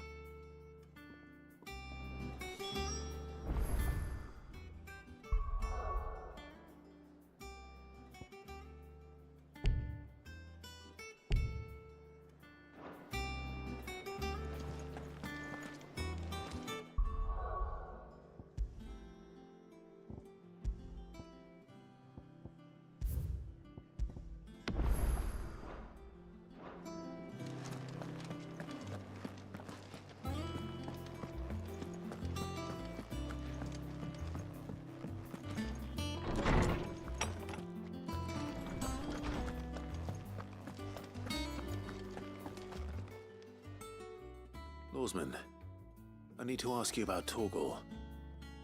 Something's not right with him. He isn't ill, is he? I don't think so. But according to Lady Karen, he seems to have lost his appetite, which is certainly a new development. She says he's hardly been touching his bones of late, and she believes it may have something to do with what happened at Rosalith Castle. I rather think she might be right, though not about his appetite. All canids are instinctively inclined to crack open bones for the rich marrow that resides within, and I see no reason why a frost wolf should be any different. Accordingly, I suspect it is not a lack of appetite that afflicts Torgal, but a surfeit of it. If we assume that his newfound magics require additional nourishment to sustain, it may well be that the bones Lady Karen is accustomed to providing are no longer sufficient. Frost wolves, after all, habitually prey upon far larger animals, whose bones may yield altogether different nutrients. As to where one might find a suitable substitute, some antelopes that graze the meadows of eastern Rosaria have been known to grow to a size more than double that of their lesser cousins. I don't recall ever seeing any that large. And little wonder. The oldest and largest such creatures rarely leave the safety of the highlands for fear of predators. The last elder antelope sighting I recall hearing about took place near Cressida, and that was long before the village was abandoned. Even so, it seems like a good place to start. Good hunting, Clive.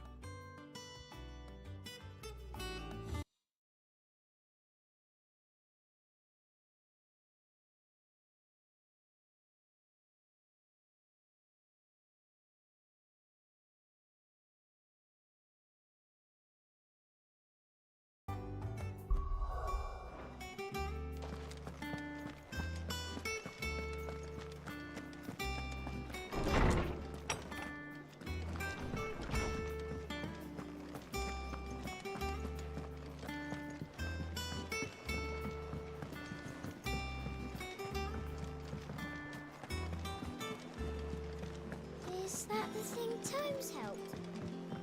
Mid told me she was building a ship.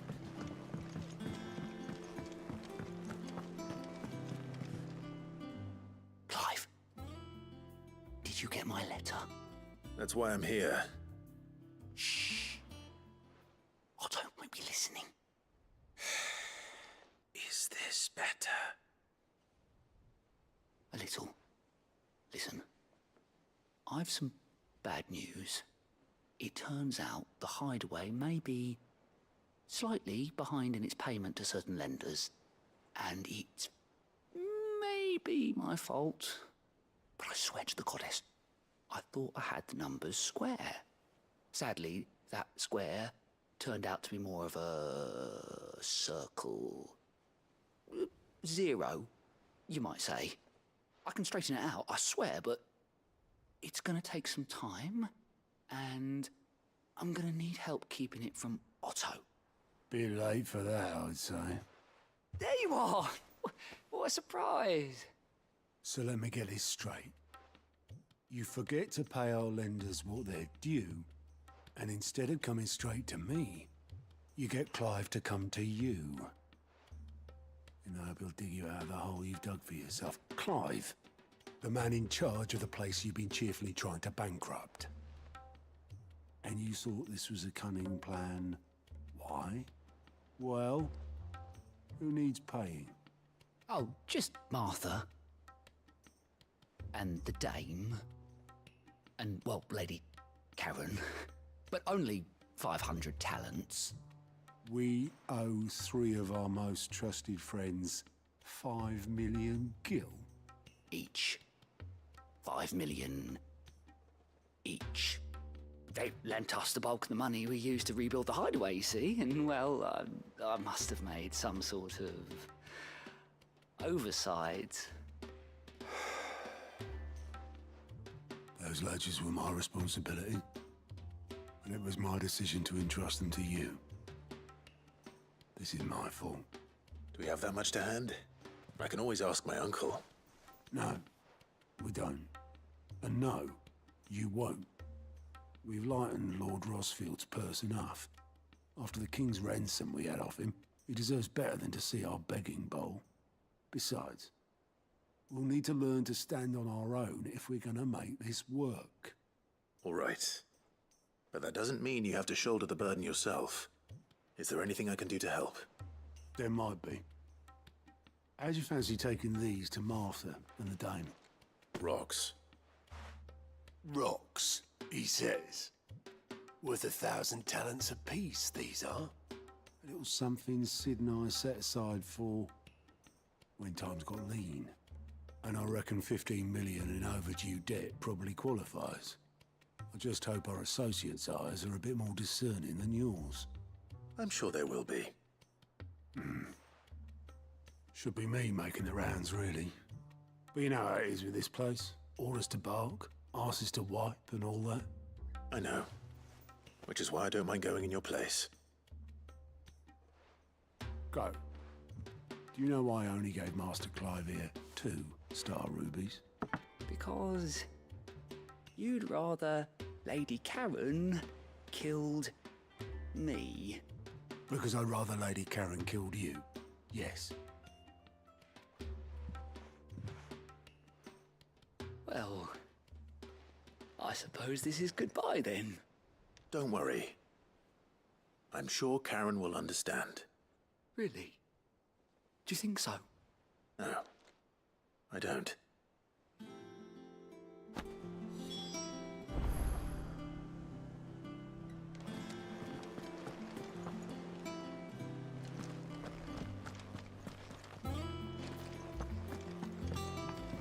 Mid told me she was building a ship.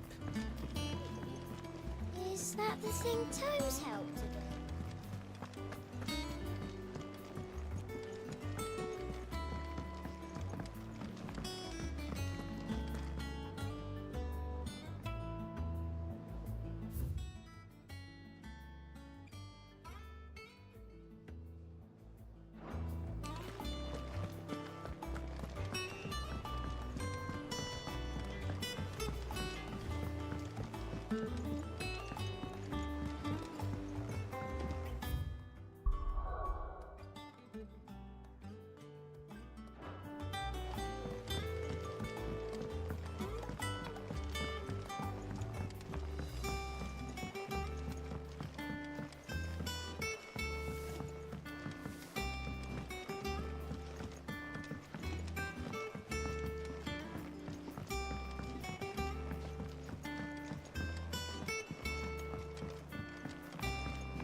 That's it then. Here, Sid. Reckon you might be just the man to help me out of a bit of bother, if you've a mind to. Let's hear it. Well, it's about this alembic the chief's got me making. Lovely bit of kit it is. Bung in a solution you want splitting, and it'll separate it out just like that. Problem is, it won't always get rid of all the impurities. And with some of the stuff we need it for, that ain't good enough. Which is why I've been looking for something to filter the liquid we'll be cooking off. And that's where I was hoping you could help me out. I imagine Tyre could get some use out of this alembic too. Distilling medicines and the like. All right. Why not? Proper job! So what exactly do you need for this filter? Nothing but bomb ash'll do, says the chief. Gave me a sample she'd obtained from the university stores. Couldn't believe my eyes. You pour the blackest blight water through it, and it comes out clear as a mountain stream. So, I did a bit of reading about where I might be able to get hold of some. And do you know what I found out? It's only the blimmin' bones of a bomb king. They leave them behind when they die, see? I take it that's where I come in. If you wouldn't mind. I saw a billet on the hunt board for one just the other day. Would have gone myself, but, well, fighting dirty great balls of flame isn't exactly my forte. You, on the other hand... All right. I'll see what I can do. Thank you kindly. And a good hunting, eh?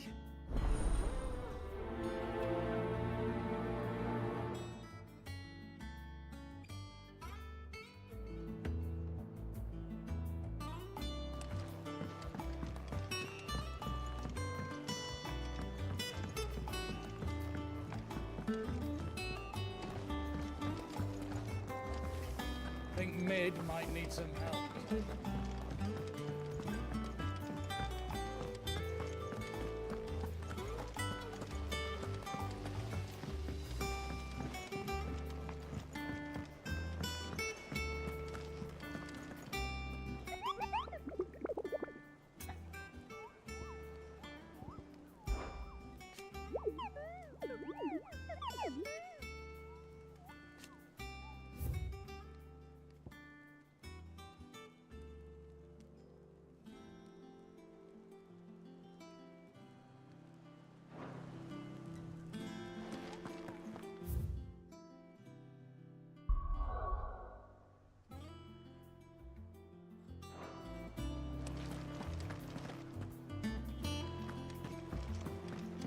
told me she was building a ship.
How are you feeling?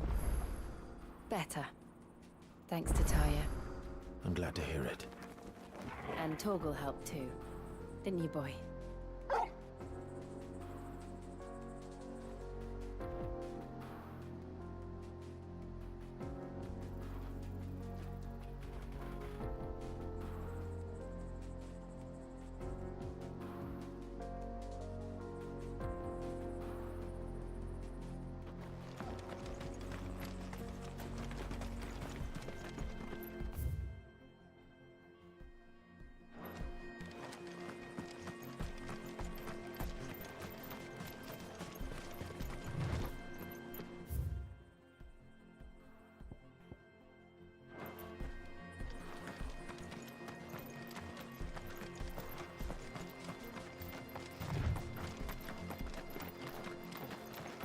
This used to be a trade route for merchants crossing the Scars, till the Republic laid a new road wide enough to let wagons pass, and all official traffic moved there.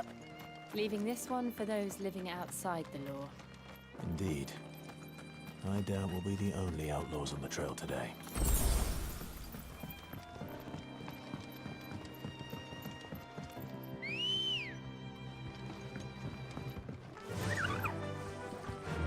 Run like the wind.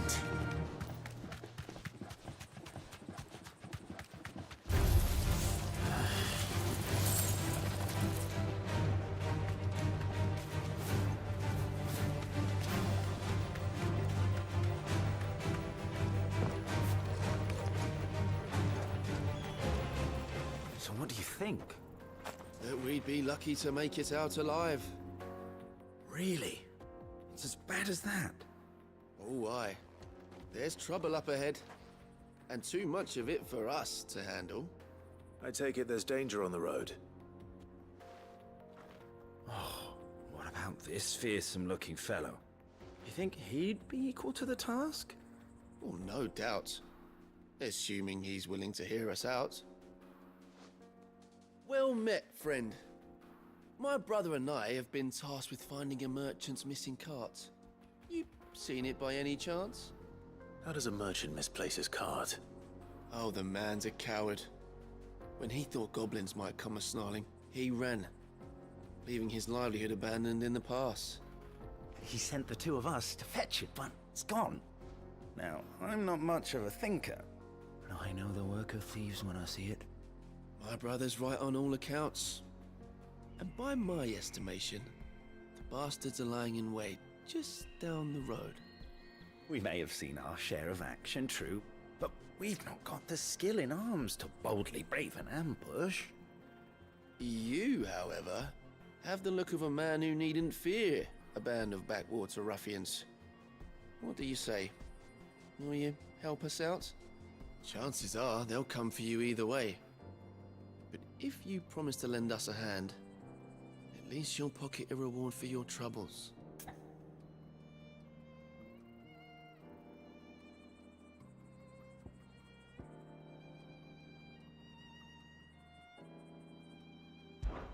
Not exactly savvy, are you? Fine. Go on. Bugger off then.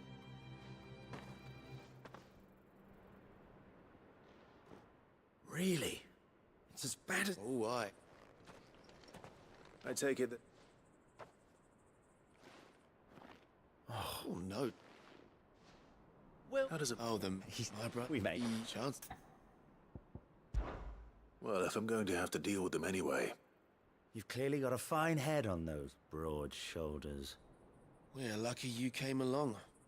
Now, hoping to make a heavy purse in Boklad, our merchant friend loaded his cart with as much as it would carry. Reckon he won't be forking over the rest of our fee if we don't find those goods. So, while you're seeing to those bandits, you keep your eyes open. All right. Just don't expect me to drag the cart out of there myself. No. You can leave the cart to us. You just put an end to those bandits and point us in the right direction. You do that, we'll take care of the rest.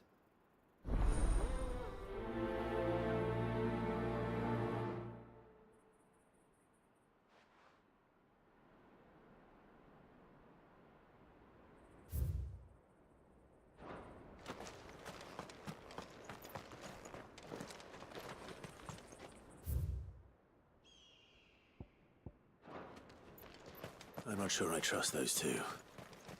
But if there are bandits lying in wait, I should probably take care of them. Look lively, you lot. We've got guests. These must be our bandits.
That's them dealt with. Now, where's that cart?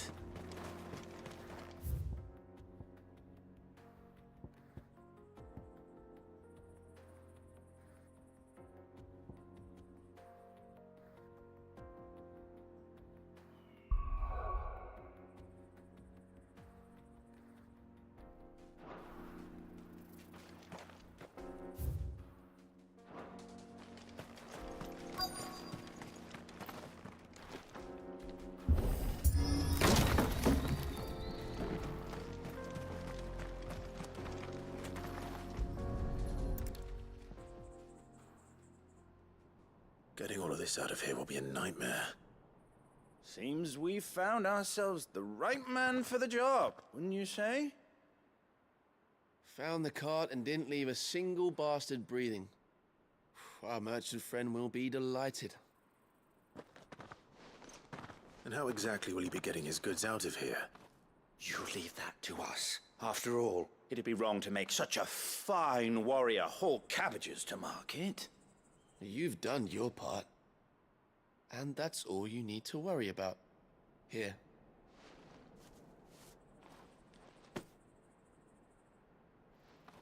It's been a pleasure. Now piss off. There's no need to be so rude, brother. What if we want his help again next time?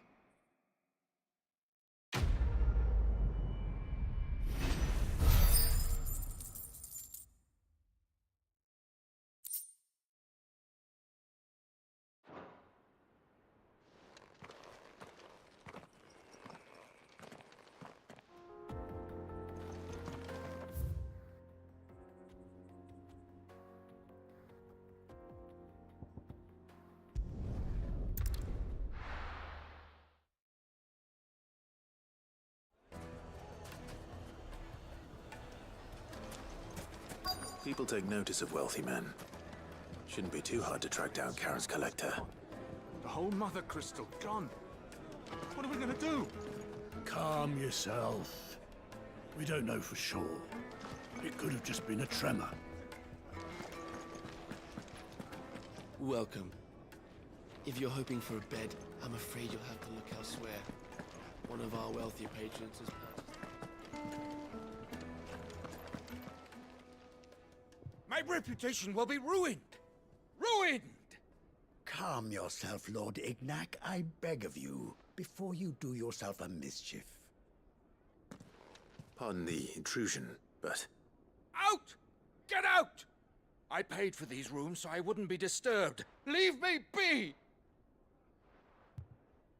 Please, allow me to apologize. His lordship is going through a difficult time, and he's never been fond of guests arriving unannounced. Radim! Get rid of the filthy oaf this instant! Very good, Lord Ignac. Would you mind stepping outside for a moment?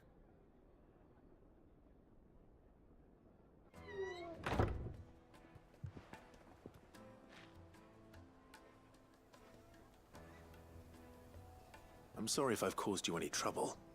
That? Oh, no. That's just how his lordship is. Though the morning's events have left him somewhat fractious.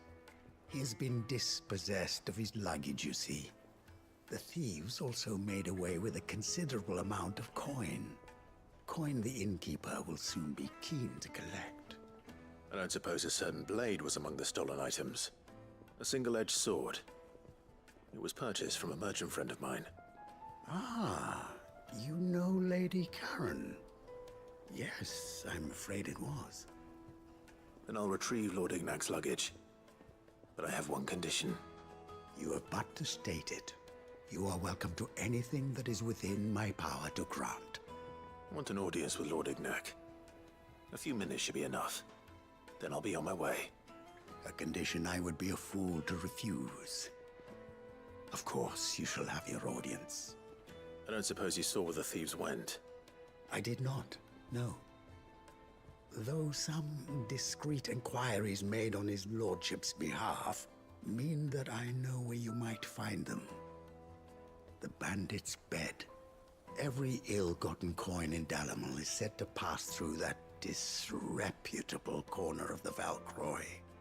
And that's where I'm heading. I shall speak to Lord Ignac in your absence, and arrange for an audience upon your triumphant return. That will be very kind of you. Farewell, and best of luck.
Come on.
We've got company!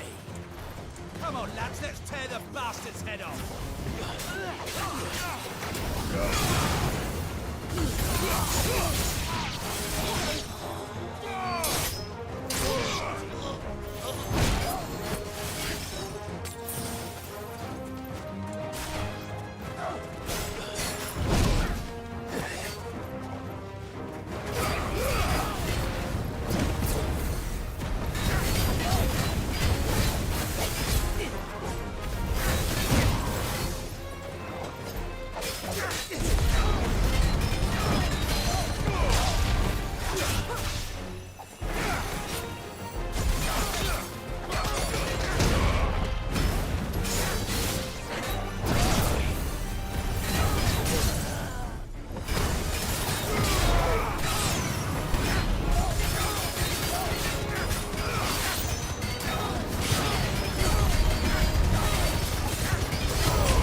This must be Ignac's luggage. Nothing seems to be damaged. All right. Let's get it back to Dalamil.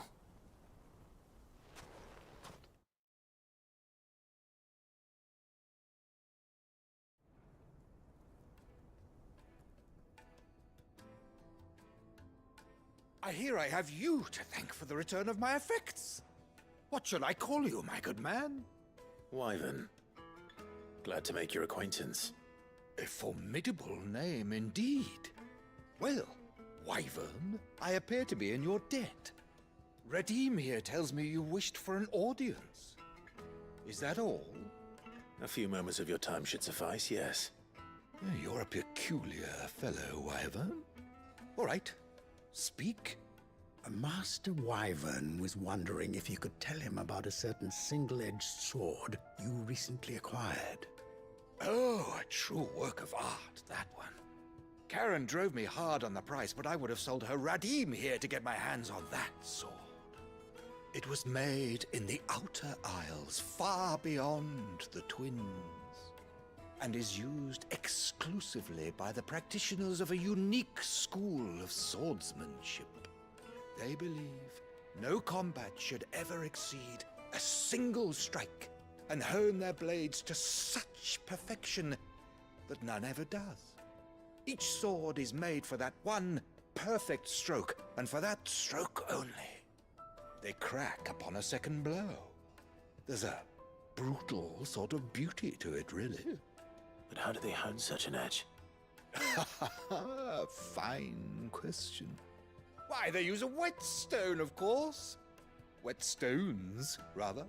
A whole array of them, ranging from the coarse to the fine. 10,000 licks with the sharpening stone, then 10,000 more. But it is the final stone which lends the blade its legendary sharpness. A mineral quite foreign to this great realm of ours. And that is the key. The secret ingredient.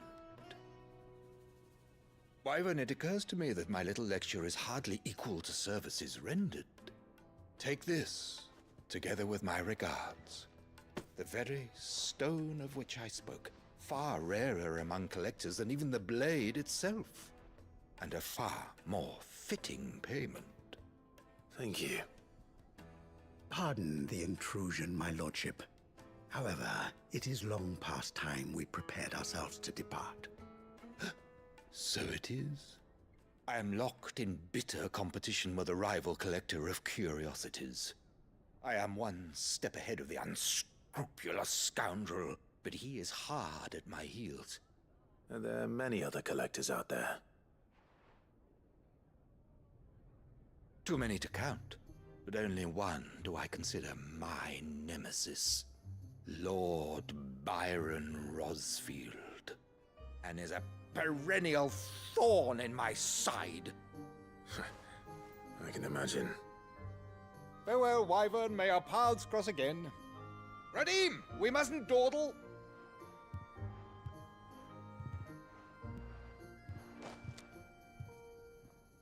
I think his lordship is rather taken with you, Master Wyvern. Thank you again for your assistance. Coming, my lordship. I'll be right there.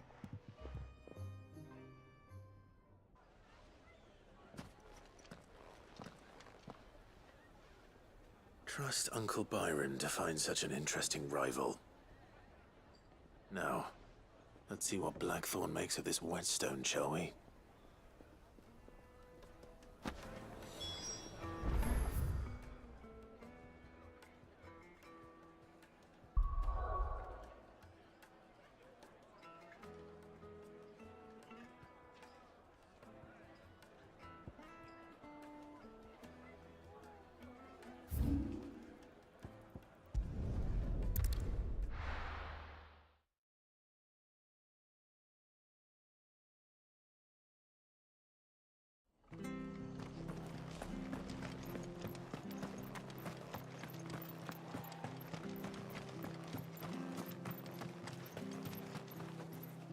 Anything catch your eye?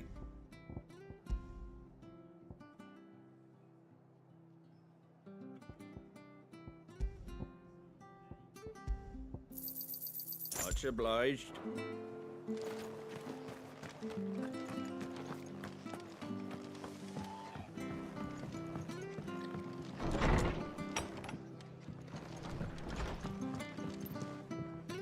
Clive, we weren't expecting you. I wasn't expecting to be here, but it seems we still owe you a considerable amount of coin for your help with our rebuilding efforts. And though I doubt it's what you were expecting, we were hoping you'd take this as payment.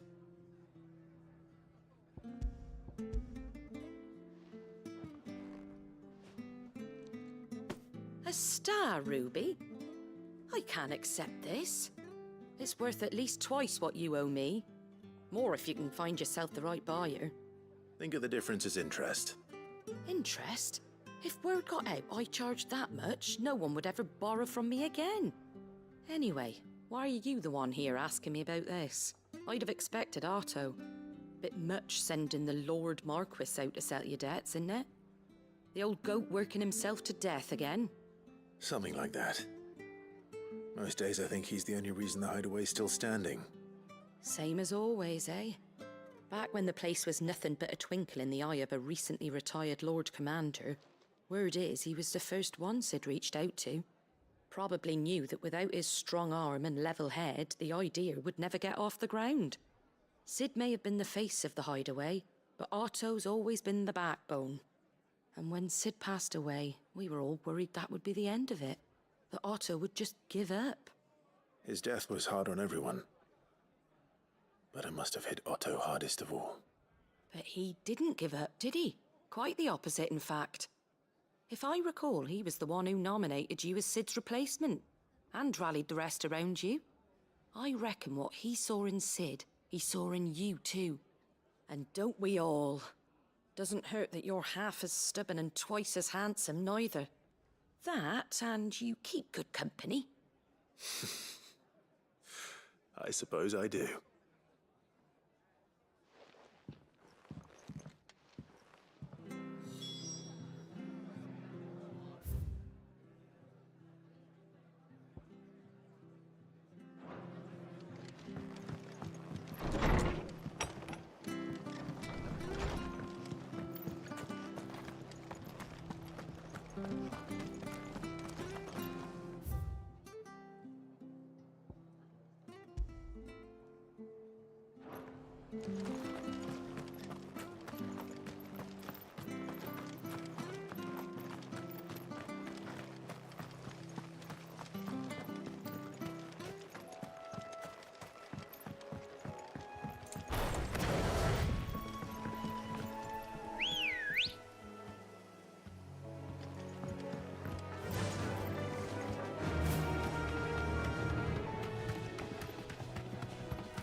Time to fight.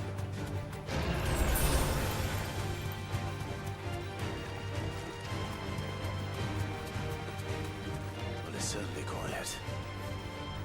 If I were a giant antelope, it'd seem like just the place.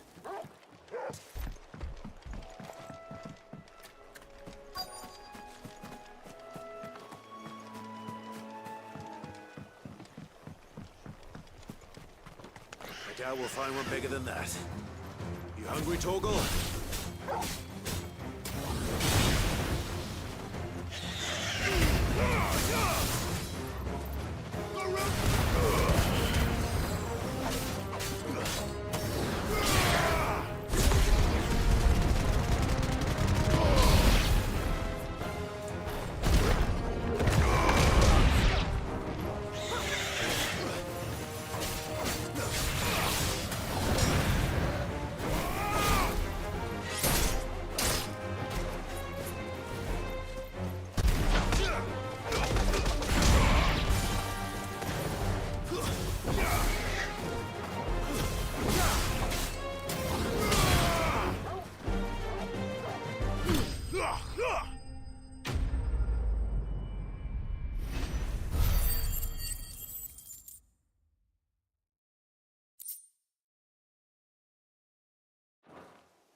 Now,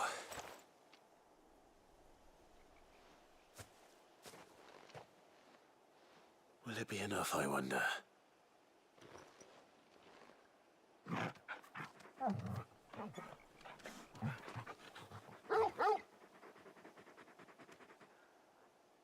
I say that answers my question, which means we owe the lawsman our thanks.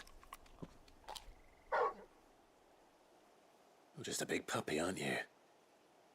A very big puppy.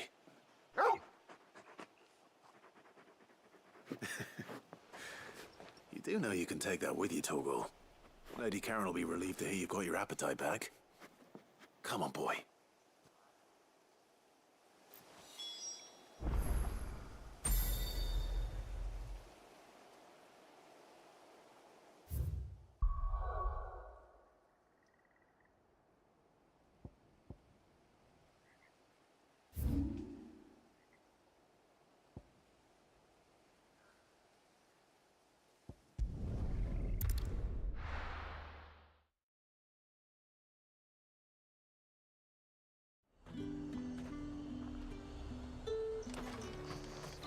There's talk that the glass gate...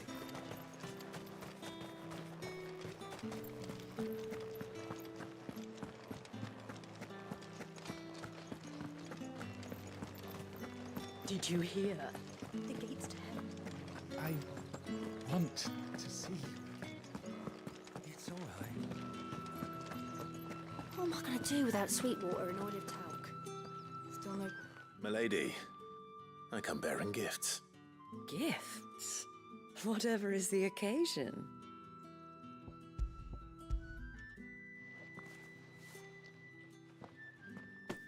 Oh my. Clive, you really have outdone yourself. Otto asked me to give it to you. To settle the Hideaway's debt with the Veil. And to compensate you for the time it took us to do so.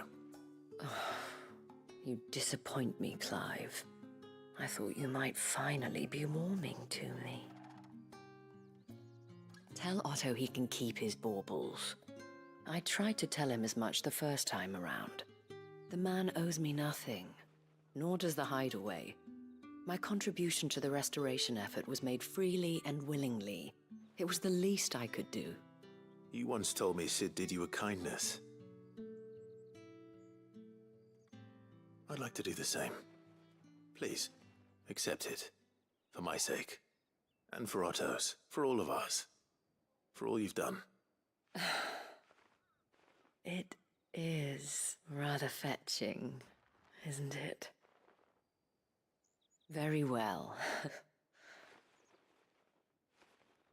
Otto is lucky to have you, Clive.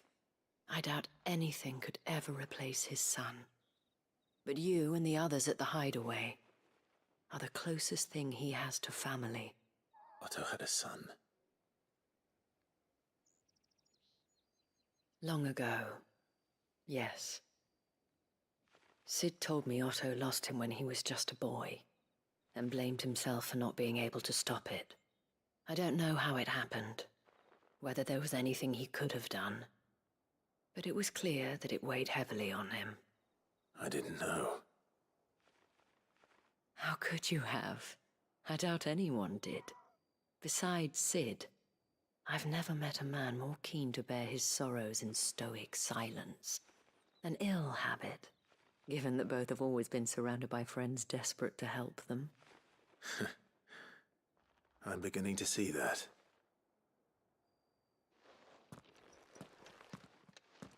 Goat will want to know the stones were delivered. If he's still with us.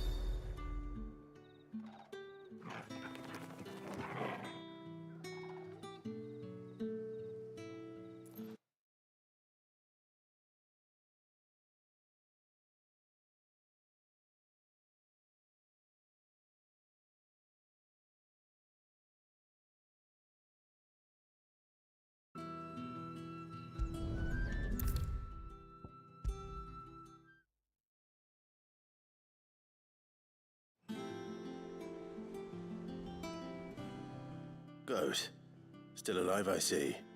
So Lady Karen accepted the ruby. Ah, about that.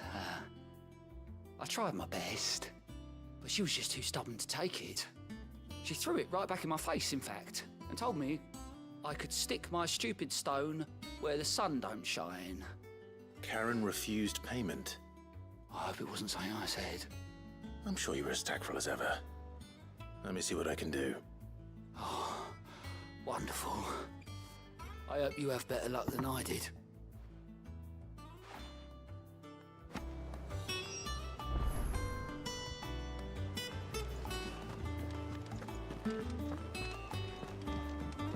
Mid told me she was building a ship. Is that the thing Tomes helped?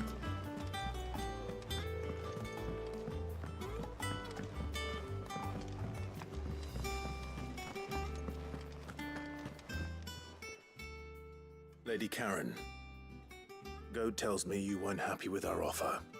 Would you prefer the debt was repaid in coin? What debt?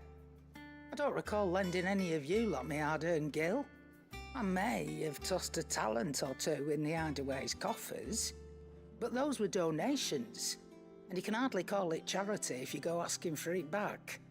Of course not. But one good turn deserves another. And our circumstances have changed. Surely you wouldn't shun the gratitude of a pauper who happened to have become a prince. Oh, so you're a prince now, are you? Fine. But I'm selling it and taking what I'm owed, then you're getting the rest whether you like it or not.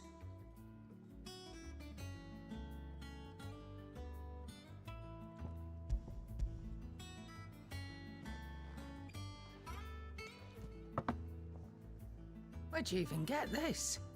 A decent trader might nab 1,000 talents for a star ruby. A canny one, meanwhile, might claim it were nicked from the belt of Sid the Outlaw himself and ask twice as much. Might be I already have a buyer in mind. Might be you even know her. A fine continental maid whose beauty's only eclipsed by a guile in commerce. You wouldn't mind, would you? Not at all. Just be sure to tell her that it's always a pleasure doing business.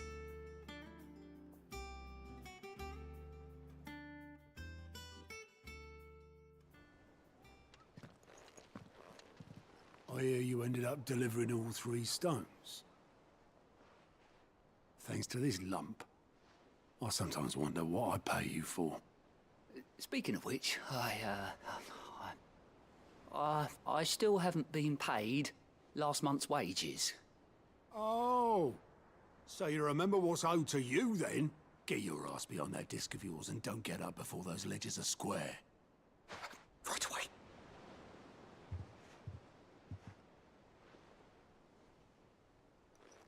I've seen that before. You have, yeah. Plenty of times. It was the only goblet Sid ever used. Either out of habit, or because the filthy sod couldn't be bothered to find a clean one. I knew so little about him. Like most people. Martha and the Dame both seem to have fond memories of him. I bet they do. How long did you know Sid before he... Before he died. 20 summers, give or take. Back in the day, I was a purser on a trade ship, which is where I met him. He bought passage to... I forget where. And having nothing better to do on the long nights, we sat up drinking island rum till the morning bell dragged me back to my duties. Quit my post not long after that. On account of making a fine maiden's belly fat. But me and Sid stayed close, promising we'd one day sail the seas again. That was before fate stepped in and said she was having none of it. The magic woke inside my son soon after his first known day, and there was no hiding his knack. Couldn't you and your family have... My family were the ones who summoned the constable, wanted the monster taken away. I couldn't turn my back on him, forget what I felt, and I couldn't for the life of me understand how they could. Luckily, Sid was of the same mind as me. It was him who stood beside me when all I wanted was to tear the whole world down. Him who cried for me when I had no tears left of my own. Him who swore he'd do everything he could to stop it from happening again. And he was true to his word, too. Left the Royal Army once and for all. His ranks, his ribbons, gone. Just like that. Threw away everything he had. All to right a wrong that no one else had the courage to face. I knew then I'd follow that man to the ends of the earth.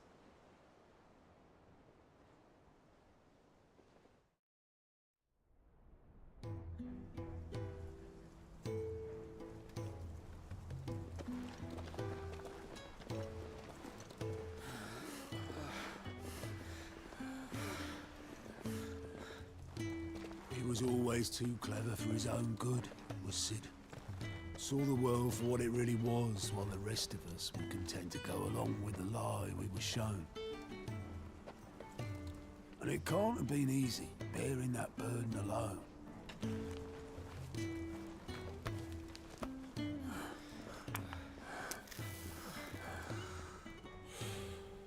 But he didn't let it stop him. He never lost faith in what he believed was right. And that gave us faith in him. Faith he'd steer us true. So I swore to myself that I'd always be right behind him, ready to catch the stubborn sod, if ever he should fall.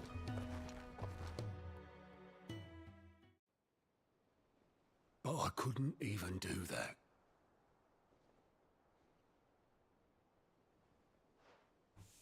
Ignore me, just the ramblings of a tired old man. Leave that lot. I'll tidy it up in a bit.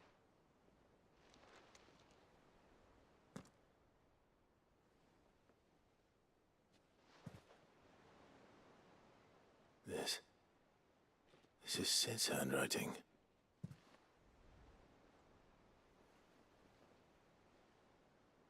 Dear Otto. I may be drunk, but I wanted you to know this place would be fucked without you. Love you, you grumpy old sod.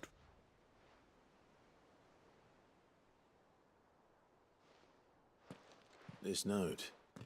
Hmm? What about it?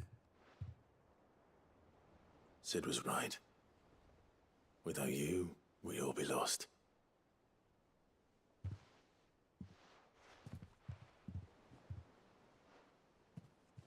He should have bloody well said so then.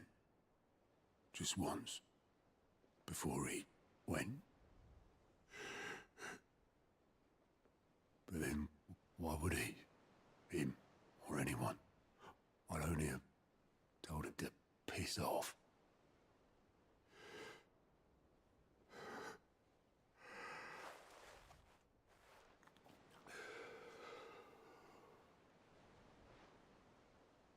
You're wrong, though. Both of you. It was never just me keeping the hideaway afloat. It was all of us. I just shoved people in the right direction. I barely seem to be able to do that anymore.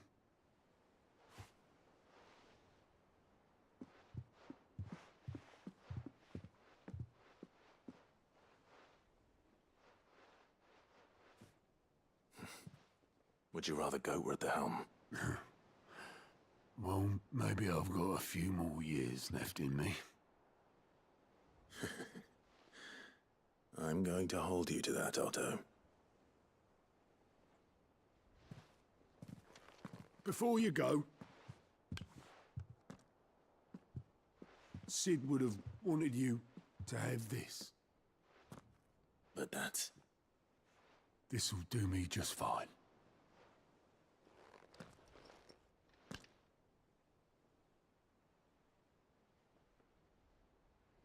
Thanks for the ray of sunshine. I'll see if I can't pay you back. Already have.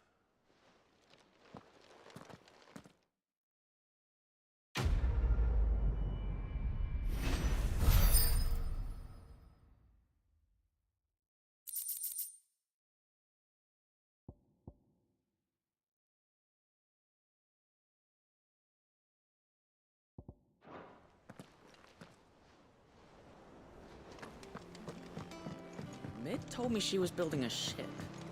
Really? That's a ship? Let's sail it around the lake. Is that the thing Tomes helped to build? I don't know where Sid gets the energy.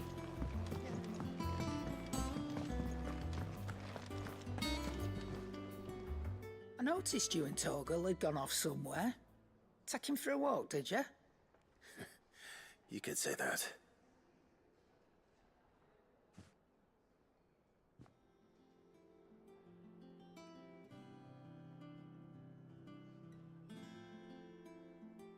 So, Molly's leftovers weren't good enough, eh? That'll teach me for treating you like you're still a pup. All right, no need to shout. Now we know what you're after, I can see about getting some in. Speaking of which, I brought one for later. Can I leave it with you?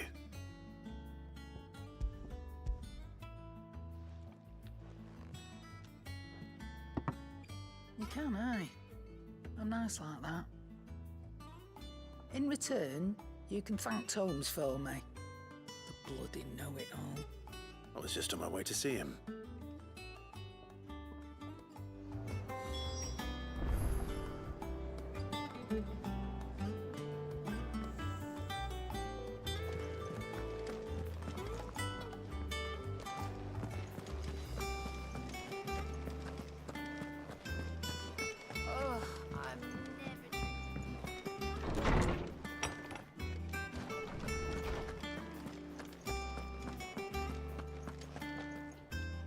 Ah, Clive.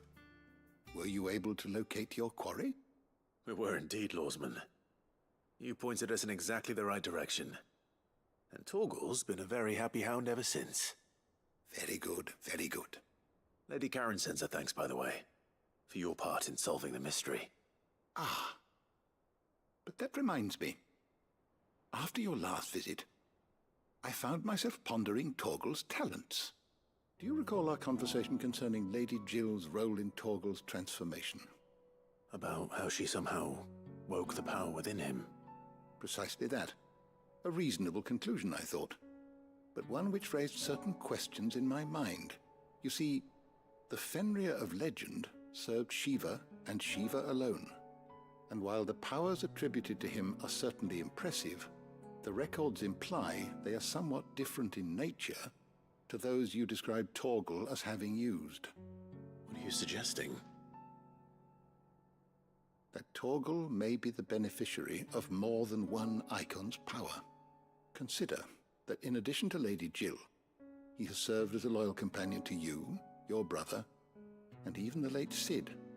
In short, the icons hitherto near at hand, or should I say at paw, have been diverse and plenty, and that number has only grown as the realm's dominance have fallen to your sword. One can but speculate as to how all of this has affected Torgal. He has seemed more fierce of late. And if I am not mistaken, he will grow fiercer still.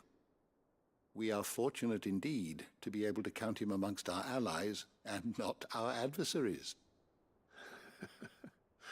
Oh, he's more than an ally. He's a friend.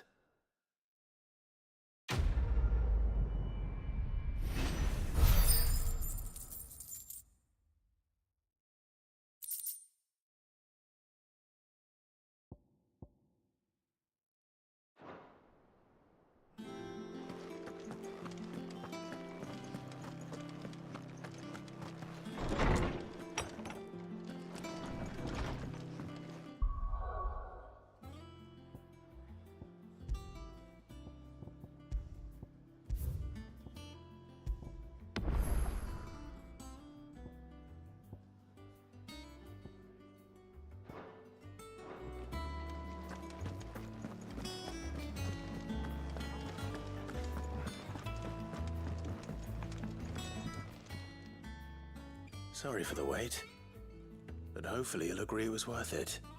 You learned something about that sword, then? I did better than that.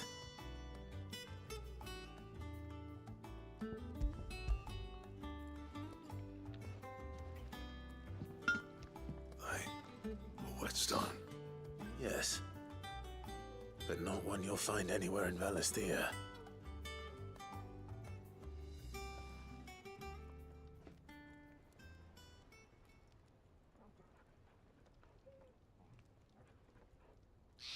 No wonder I couldn't get the same finish on the grinding wheel. One hit and all done, eh? Might not be so bad if all you ever fought were duels. Good luck on the battlefield. Your second opponent would be your last, no matter how good you were. Even so, is there some way it could be used to give the Curse Breakers an edge? I think so, yeah. With this whetstone and the right kind of steel, I could probably even make a twin of the blade that rattled me. But there'd be no replacing this little rock once I worn it down to a sliver. I reckon we get a dozen swords from it, if that. Swords that the curse breakers wouldn't know how to wield properly, and that would see them through a single fire piece. Nah, no point trying to copy that thing. Be about as much use as a wax anvil. But finishing our blades with a whetstone this fine, now that's something to consider. And what's finer than fallen masonry, eh? Or more hard-wearing, for that matter. Just imagine it. Good Valesthian steel with an edge as sharp as any found in the Outer Isles. I won't make a copy, nah. I'll make something much better. I'm sure the curse breakers will be delighted. Just don't push yourself too hard. Don't you worry about me, sunshine. I've been working day and night since I was half your age, and I'll still be here when you're long gone. Hey, thanks, Clive. I mean it. I owe you one, August too. It's good to know someone's looking out for me. You'll be happy to hear you said that. And I'll see that my debt to you's paid. First new blade I make's got your name on it. You come and find me when you've got the materials. All right. I will.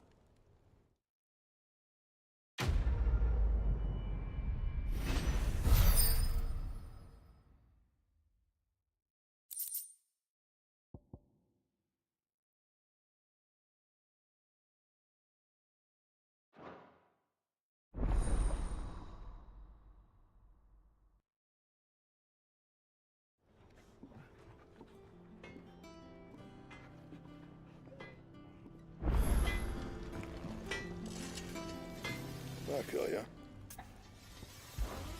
What do you want?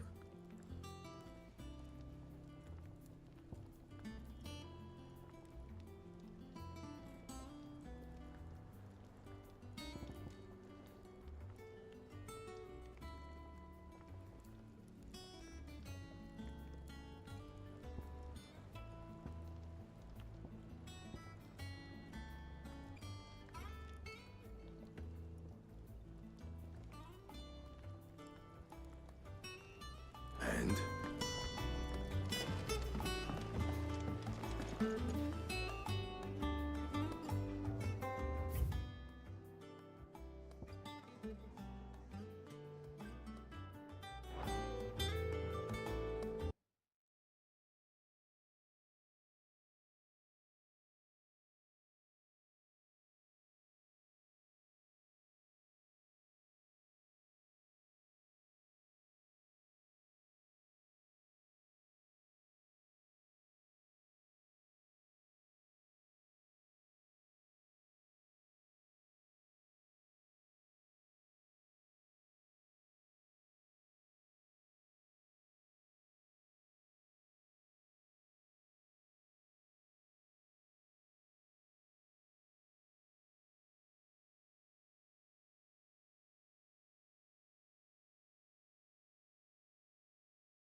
Faster!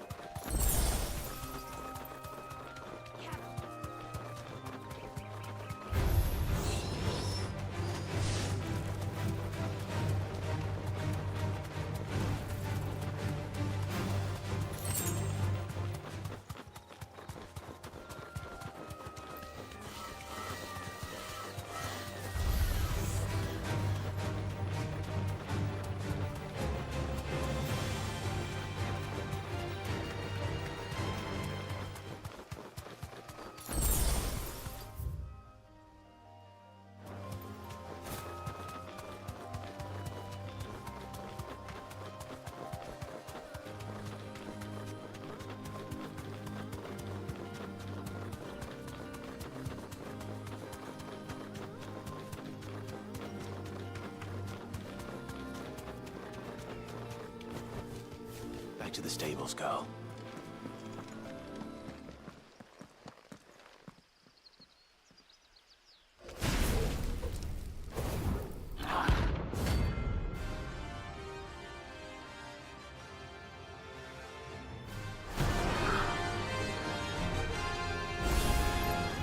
Look what we have here.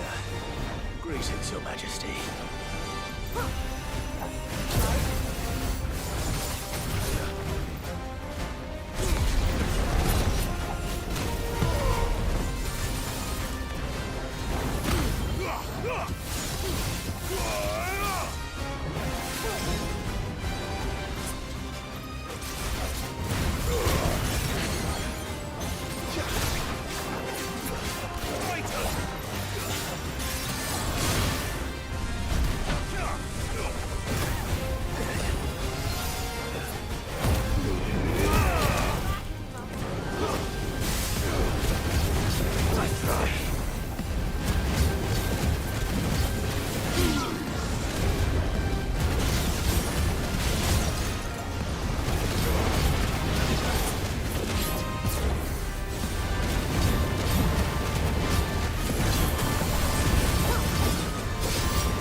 Your reign is over.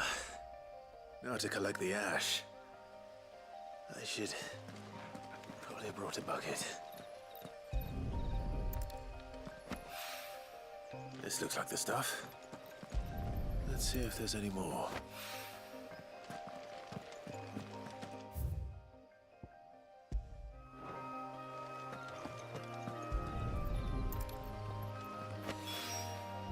That should do it. The wine needs more than this.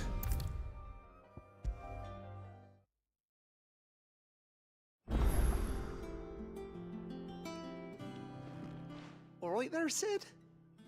How's that hunt for the bomb ash going? I have it here.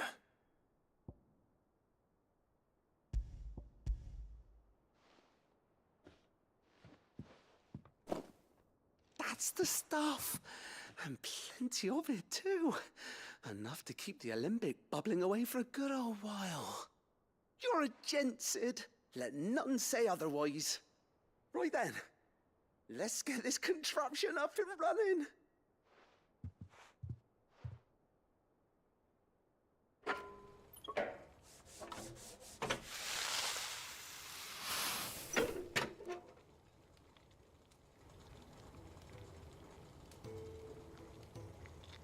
There we have it. The Telemon Alembic. And it works just like the chief said it would. Very impressive.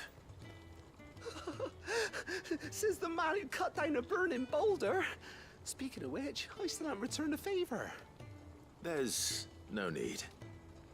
The good it will do for the hideaway is reward enough. Don't be silly. Why don't you let me take a look at that bag of yours? The one you keep your potions in. Reckon I could work some magic on that. What kind of magic? Well, we happen to have isolated a substance in our test run of the alembic that I reckon will make even the toughest lever supple as anything. Thought we might use it to breathe new life into old boots and the like. Save the hideaway a few gil. But I reckon if we slap a bit on your bag, it'll loosen it up enough for you to squeeze in a bottle or two more. Well, it can't hurt to try, I suppose. That's the spirit. Leave it with me. I'll only be a mo.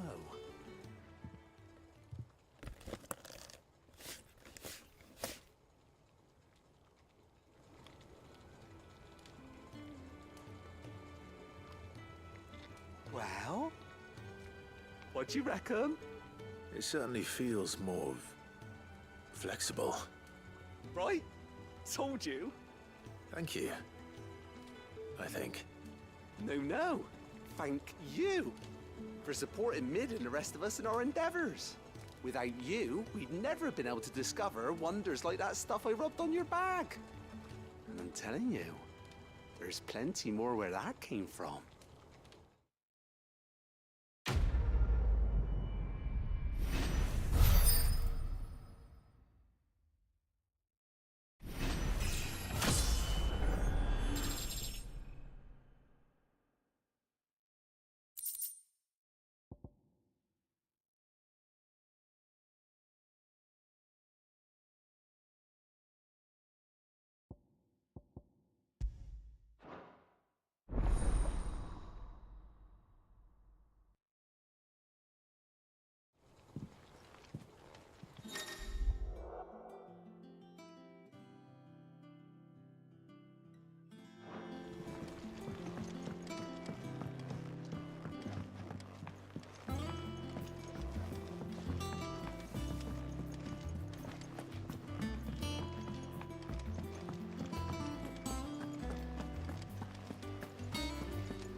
How may I help you today, Clive? Your benefactors are a generous lot. You earned this.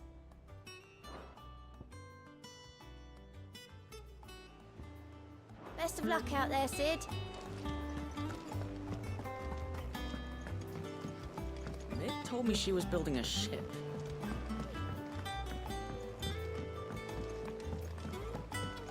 I don't know where Sid gets the energy.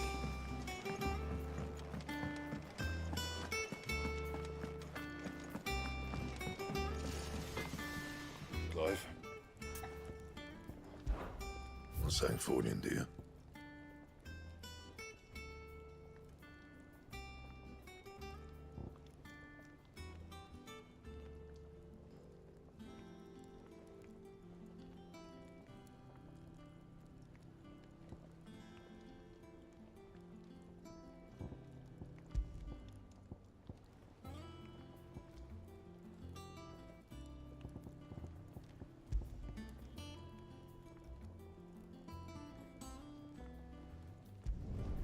Should last you a good while. Anything else?